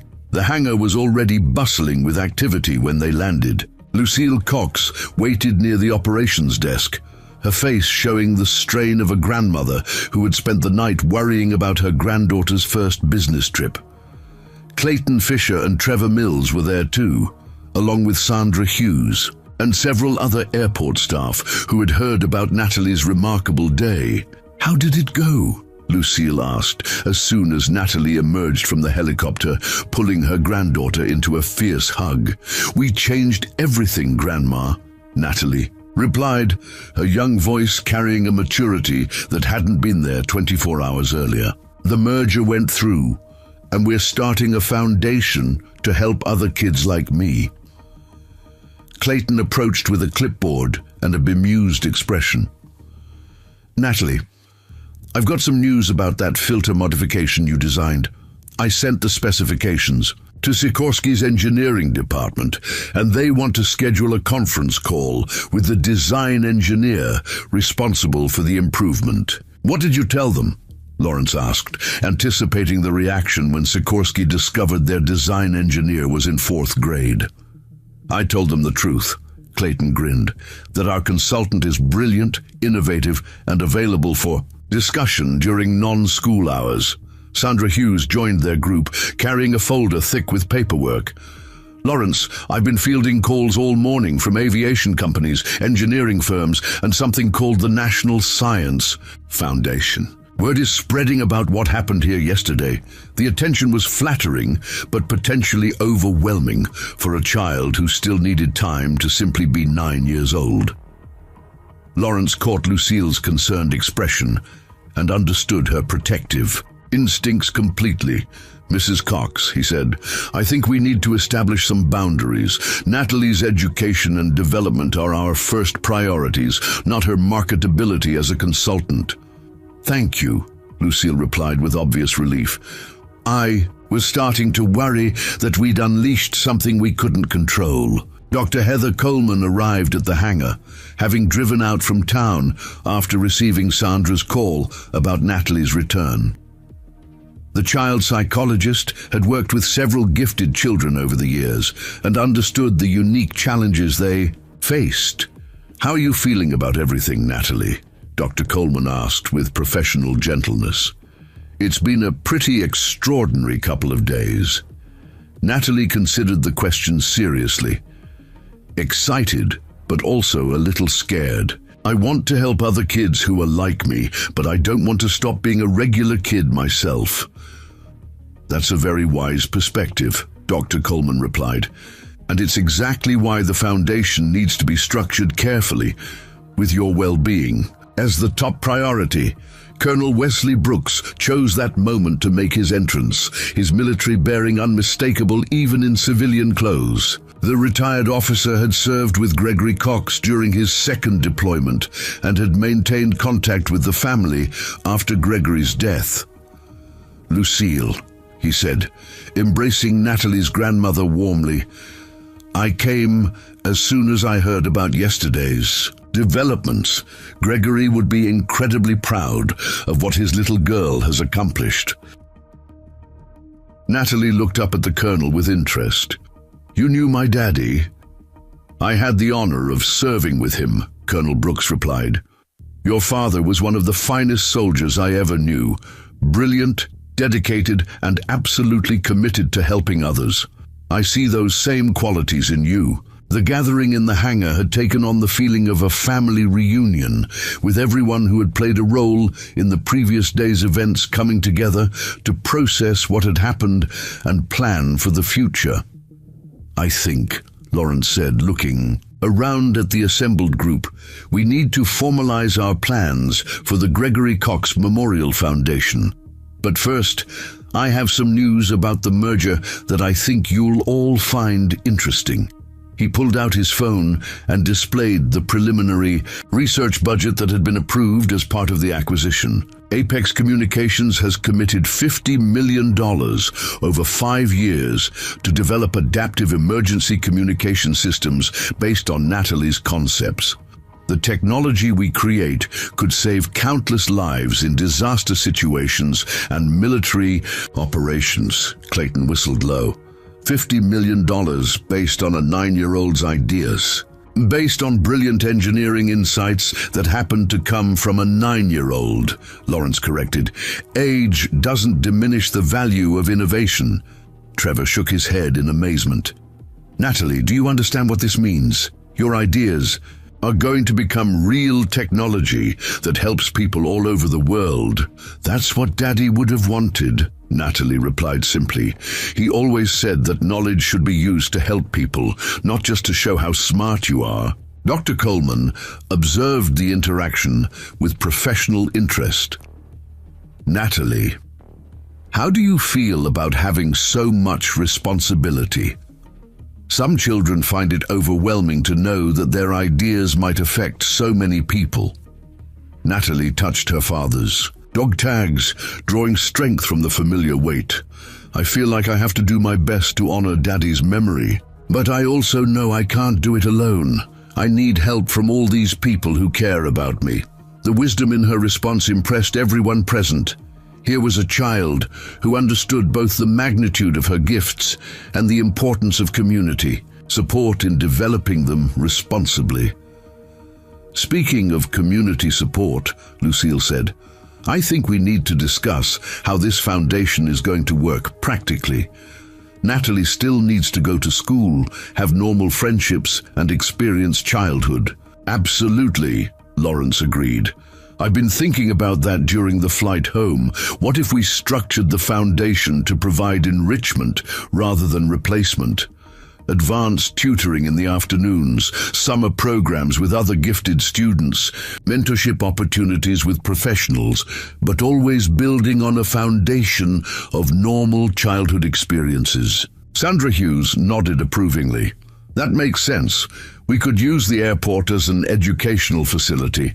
Lots of real-world applications of science and engineering here. And we could identify other children in the region who would benefit from similar support," Dr. Coleman added. "Giftedness often goes unrecognized in rural areas where resources are limited." Colonel Brooks cleared his throat. "If I may, I'd like to suggest that we also include a leadership development component. Gregory was not only technically brilliant, he was also a natural leader who inspired others to excellence. Those qualities should be part of Natalie's education as well." The conversation continued for another hour as the group outlined the foundation's mission, structure, and immediate priorities. Lawrence found himself energized by the collaborative planning process. Building this foundation felt more meaningful than any corporate acquisition he'd ever completed. "I think," Natalie said during a brief pause in the discussion, "we should visit Daddy's grave before we make any final decisions. I want to tell him about what we're planning." The suggestion caught everyone off guard with its simple sincerity. Lucille's eyes filled with tears as she nodded agreement. "That's a beautiful idea, sweetheart. He'd want to know about all the good things that are going to come from his sacrifice." An hour later, the group stood in the quiet section of Hillcrest Cemetery where Captain Gregory Cox was buried. His headstone was simple black granite engraved with his name, dates of service, and the words, "Devoted father, dedicated soldier, faithful servant."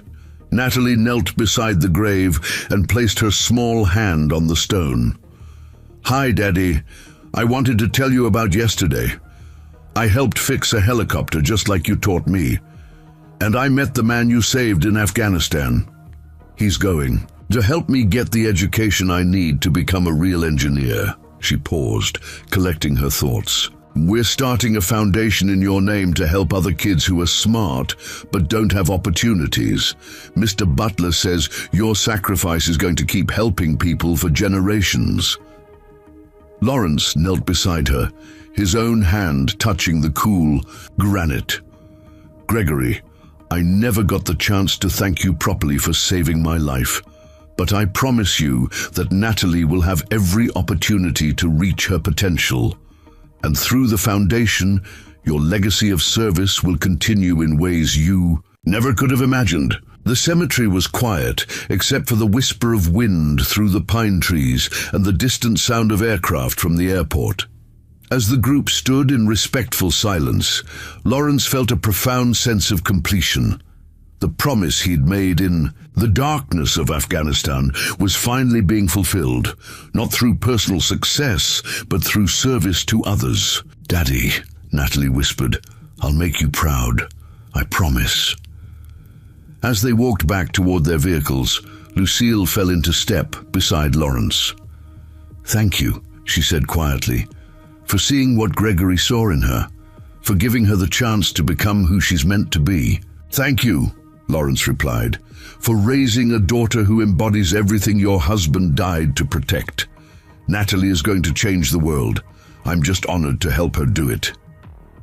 The morning sun was fully up now, casting long shadows across the cemetery and painting the Montana landscape in shades of gold and green. Somewhere in the distance, a helicopter was taking off from Bear Valley Regional Airport, its rotors catching the light as it climbed toward the endless sky. It was a new day, full of possibilities that hadn't existed 24 hours earlier. And at the center of those possibilities was a 9-year-old girl with her father's dog tags and a mind capable of transforming dreams into reality. 6 months later, the Bear Valley Regional Airport had been transformed into something unprecedented, a world-class educational facility disguised as a small-town airfield. The Gregory Cox Memorial Foundation occupied a newly constructed building adjacent to the main terminal, its glass walls and modern design standing in elegant contrast to the practical architecture of the working airport. Lawrence Butler stood in the Foundation's main classroom, watching Natalie Cox lead a group of 12 exceptionally gifted children through an advanced engineering workshop. At 10 years old now, she had grown into her role as both student and teacher, her natural leadership abilities complementing her technical brilliance in ways that reminded him powerfully of her father. The key principle in helicopter design, Natalie explained to her attentive audience, is that every component affects every other component. Change the rotor blade design, and you have to recalculate weight distribution, power requirements, and control system responses. The children gathered around her workbench represented the Foundation's first class of scholars, young minds from across Montana and neighboring states who had been identified through the comprehensive talent search Lawrence had funded. Each had demonstrated exceptional abilities in science, technology, engineering, or mathematics, and each came from families who couldn't afford specialized education. Among them was Marcus Thompson, a 12-year-old from rural Wyoming whose understanding of electronics had impressed even veteran technicians. Sarah Mitchell, 11, had taught herself advanced calculus and was now working on fluid dynamics problems that challenged graduate students. 8-year-old David Rodriguez could identify mechanical problems in aircraft engines by sound alone, a gift that reminded everyone of Natalie's own diagnostic abilities. "Miss Cox," Marcus said, raising his hand with the formality the children had adopted for their advanced classes. "The adaptive communication system you designed for Mr. Butler's company, how did you know it would work before you tested it?" Natalie considered the question seriously, her hand unconsciously touching the dog tags that never left her neck. "I didn't know for certain," she admitted. "But my daddy taught me that sometimes you have to trust your understanding of how things work, even when you can't prove it ahead of time. The important thing is to test your ideas carefully and learn from whatever happens." Dr. Heather Coleman observed from the back of the classroom, documenting the social and emotional development of the Foundation students. Her research was already showing remarkable results. These children weren't just academically accelerated, they were developing leadership skills, empathy, and collaborative abilities that traditional gifted programs often failed to foster. "Natalie has become an extraordinary teacher," Dr. Coleman murmured to Lawrence. "She has the rare ability to challenge her peers intellectually while maintaining their confidence and enthusiasm." Through the classroom windows, they could see Clayton Fisher and Trevor Mills working on a helicopter with another group of Foundation students. The airport's mechanics had become unofficial instructors, sharing decades of practical experience, with young minds hungry for real-world applications of their theoretical knowledge. "Mr. Butler," Sarah Mitchell called out, "is it true that our communication system is being used by search and rescue teams now?" Lawrence nodded with pride that had nothing to do with corporate profits.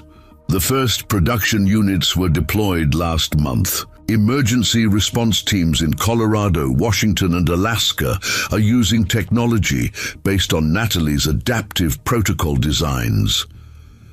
The achievement was remarkable by any measure. Less than a year after a 9-year-old girl had sketched her revolutionary ideas on a conference room whiteboard, those concepts had been developed into life-saving technology. The adaptive emergency communication system had already proven its worth during 3 major rescue operations, maintaining reliable contact in conditions that would have defeated conventional equipment. Lucille Cox entered the classroom carrying a tray of homemade cookies and wearing the contented smile of a grandmother who had watched her greatest fears transform into her deepest pride.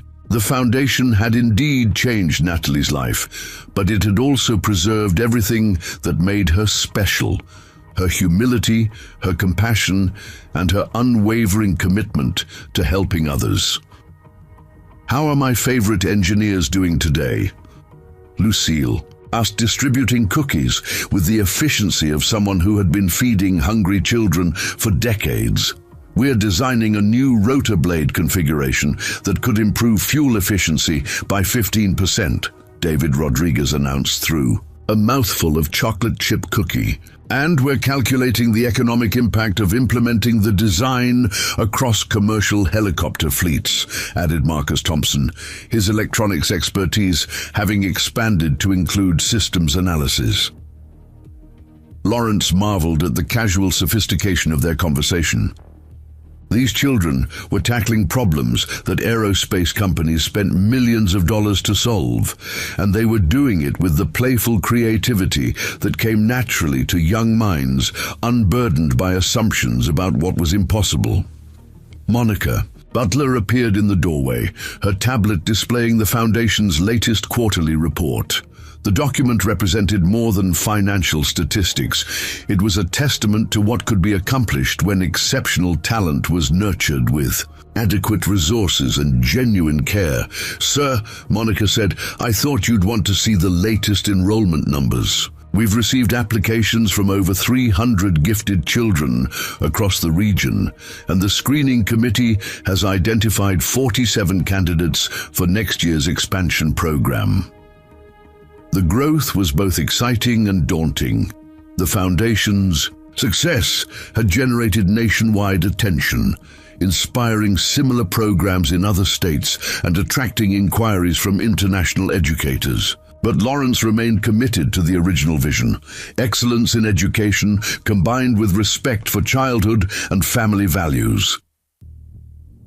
Colonel Wesley Brooks entered the classroom with his characteristic military bearing, now serving as the Foundation's leadership development coordinator. His presence had been invaluable in teaching the children not just technical skills, but the ethical framework necessary to use those skills responsibly. "Outstanding work today, scholars," he announced to the group. "But remember that engineering excellence means nothing without integrity and service to others. Your gifts come with responsibilities." Natalie stood up from her workbench, addressing the colonel with the respectful formality that had become her trademark. "Colonel Brooks, we understand. That's why we're not just designing better technology, we're designing technology that helps people." The simple statement encapsulated everything the Foundation stood for.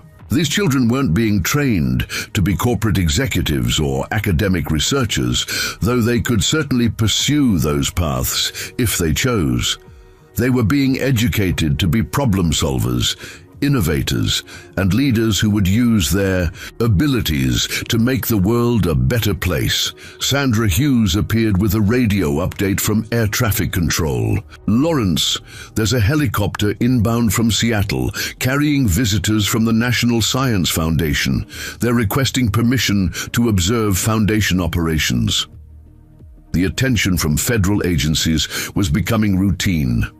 The Gregory Cox Memorial Foundation had achieved something unprecedented, demonstrating that exceptional educational outcomes were possible without sacrificing the social and emotional development that traditional accelerated programs often neglected. "How much time do we have?" Lawrence asked. 20 minutes, Sandra replied, "and they're bringing someone you'll want to meet, Dr. Patricia Wells, the NSF's Director of Educational Innovation." As the children began organizing their projects for presentation, Natalie approached Lawrence with her notebook open to a page covered with technical diagrams and mathematical calculations. "Mr. Butler," she said quietly, "I've been working on something special, a new project that I think Daddy would really approve of."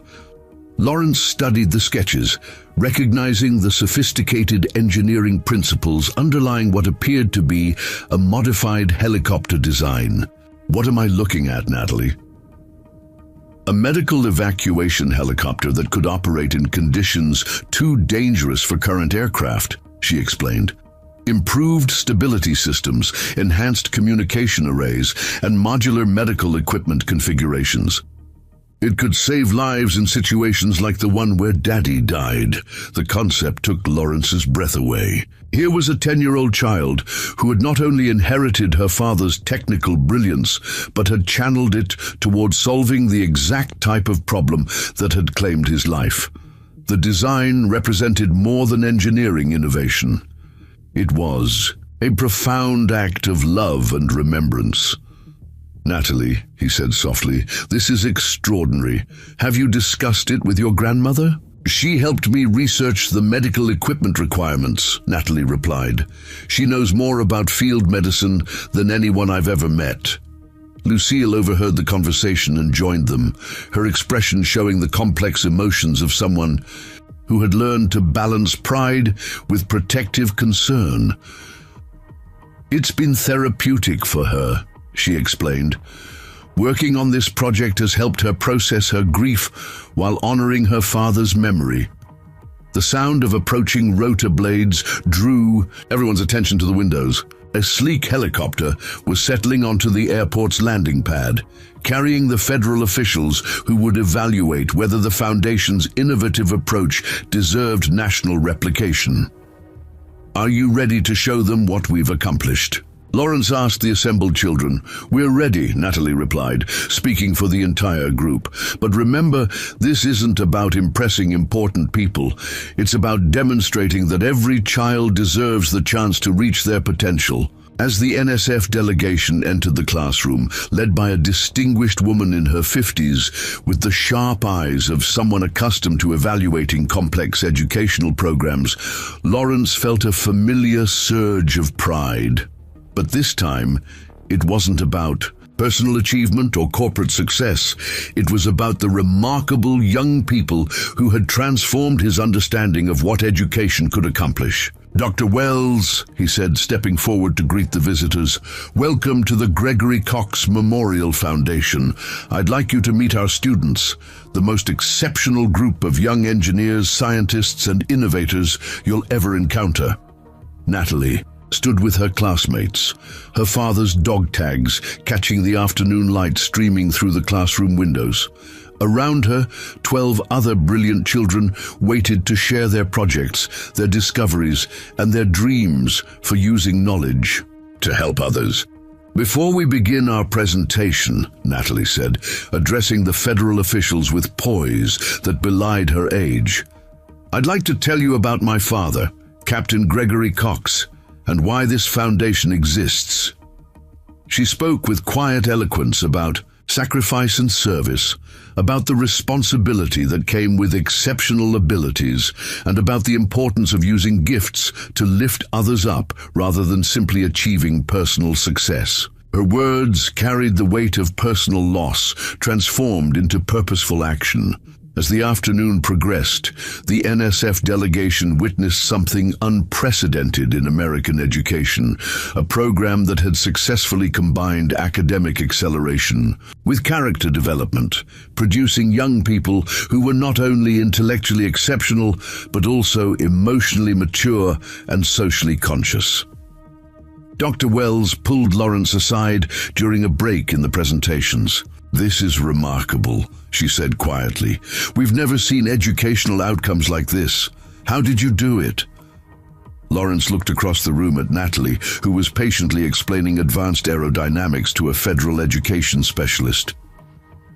"We started with the understanding that exceptional minds need exceptional opportunities, but they also need love, stability, and the freedom to remain children while they learn to become the adults the world needs." "And the secret ingredient?" Dr. Wells asked.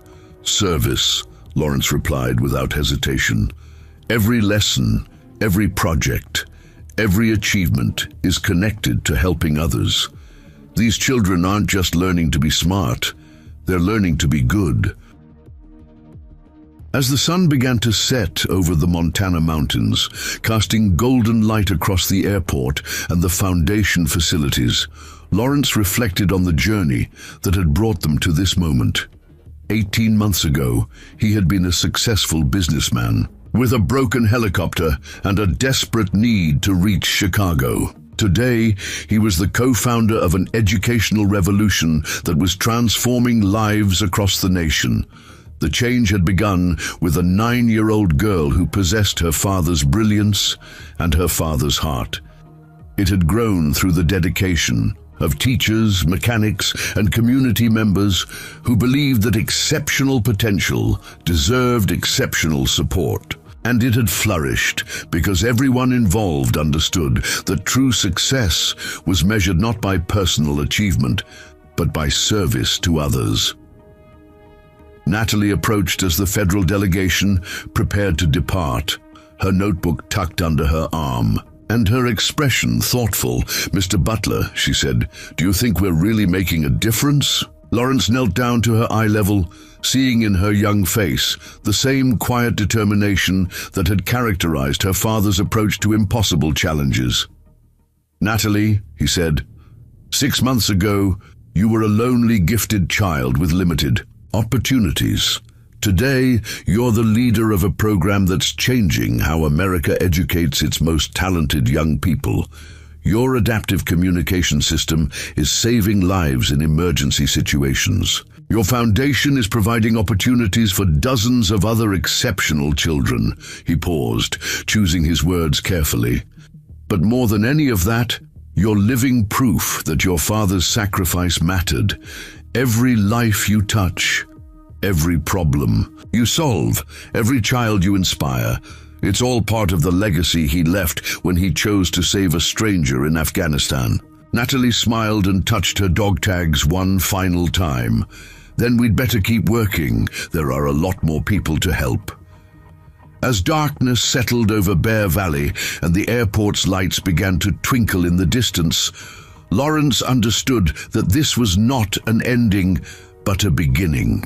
The Gregory Cox Memorial Foundation would continue to grow, identifying and nurturing exceptional young minds who would go on to solve problems, save lives, and change the world. And at the center of it all would be a remarkable young woman who had learned from her father that the greatest gift anyone could receive was the opportunity to help others, and that the greatest honor anyone could achieve was using that opportunity well. The helicopter that had brought the federal delegation lifted off into the Montana night, carrying with it the promise that what had been accomplished in Bear Valley would soon be replicated across the nation. But the real victory wasn't institutional or political. It was personal and profound. A little girl had fixed a billionaire's broken helicopter, and in doing so had fixed something much more important. The understanding that genius without compassion was meaningless, that success without service was hollow, and that the best way to honor those who had sacrificed everything was to ensure that their sacrifice continued to make a difference, one exceptional child at a time. In her notebook that night, Natalie wrote a simple entry. "Daddy, we're just getting started." The words were a promise, a prayer, and a pledge that Captain Gregory Cox's legacy would live on in ways he never could have imagined, through the brilliant mind and generous heart of the daughter who would spend her life making sure that no one in need of help would ever be left behind. The end. Up next, 2 more incredible stories are waiting for you right on your screen. If you enjoyed this one, you won't want to miss this. Just click to watch, and don't forget to subscribe. It would mean a lot.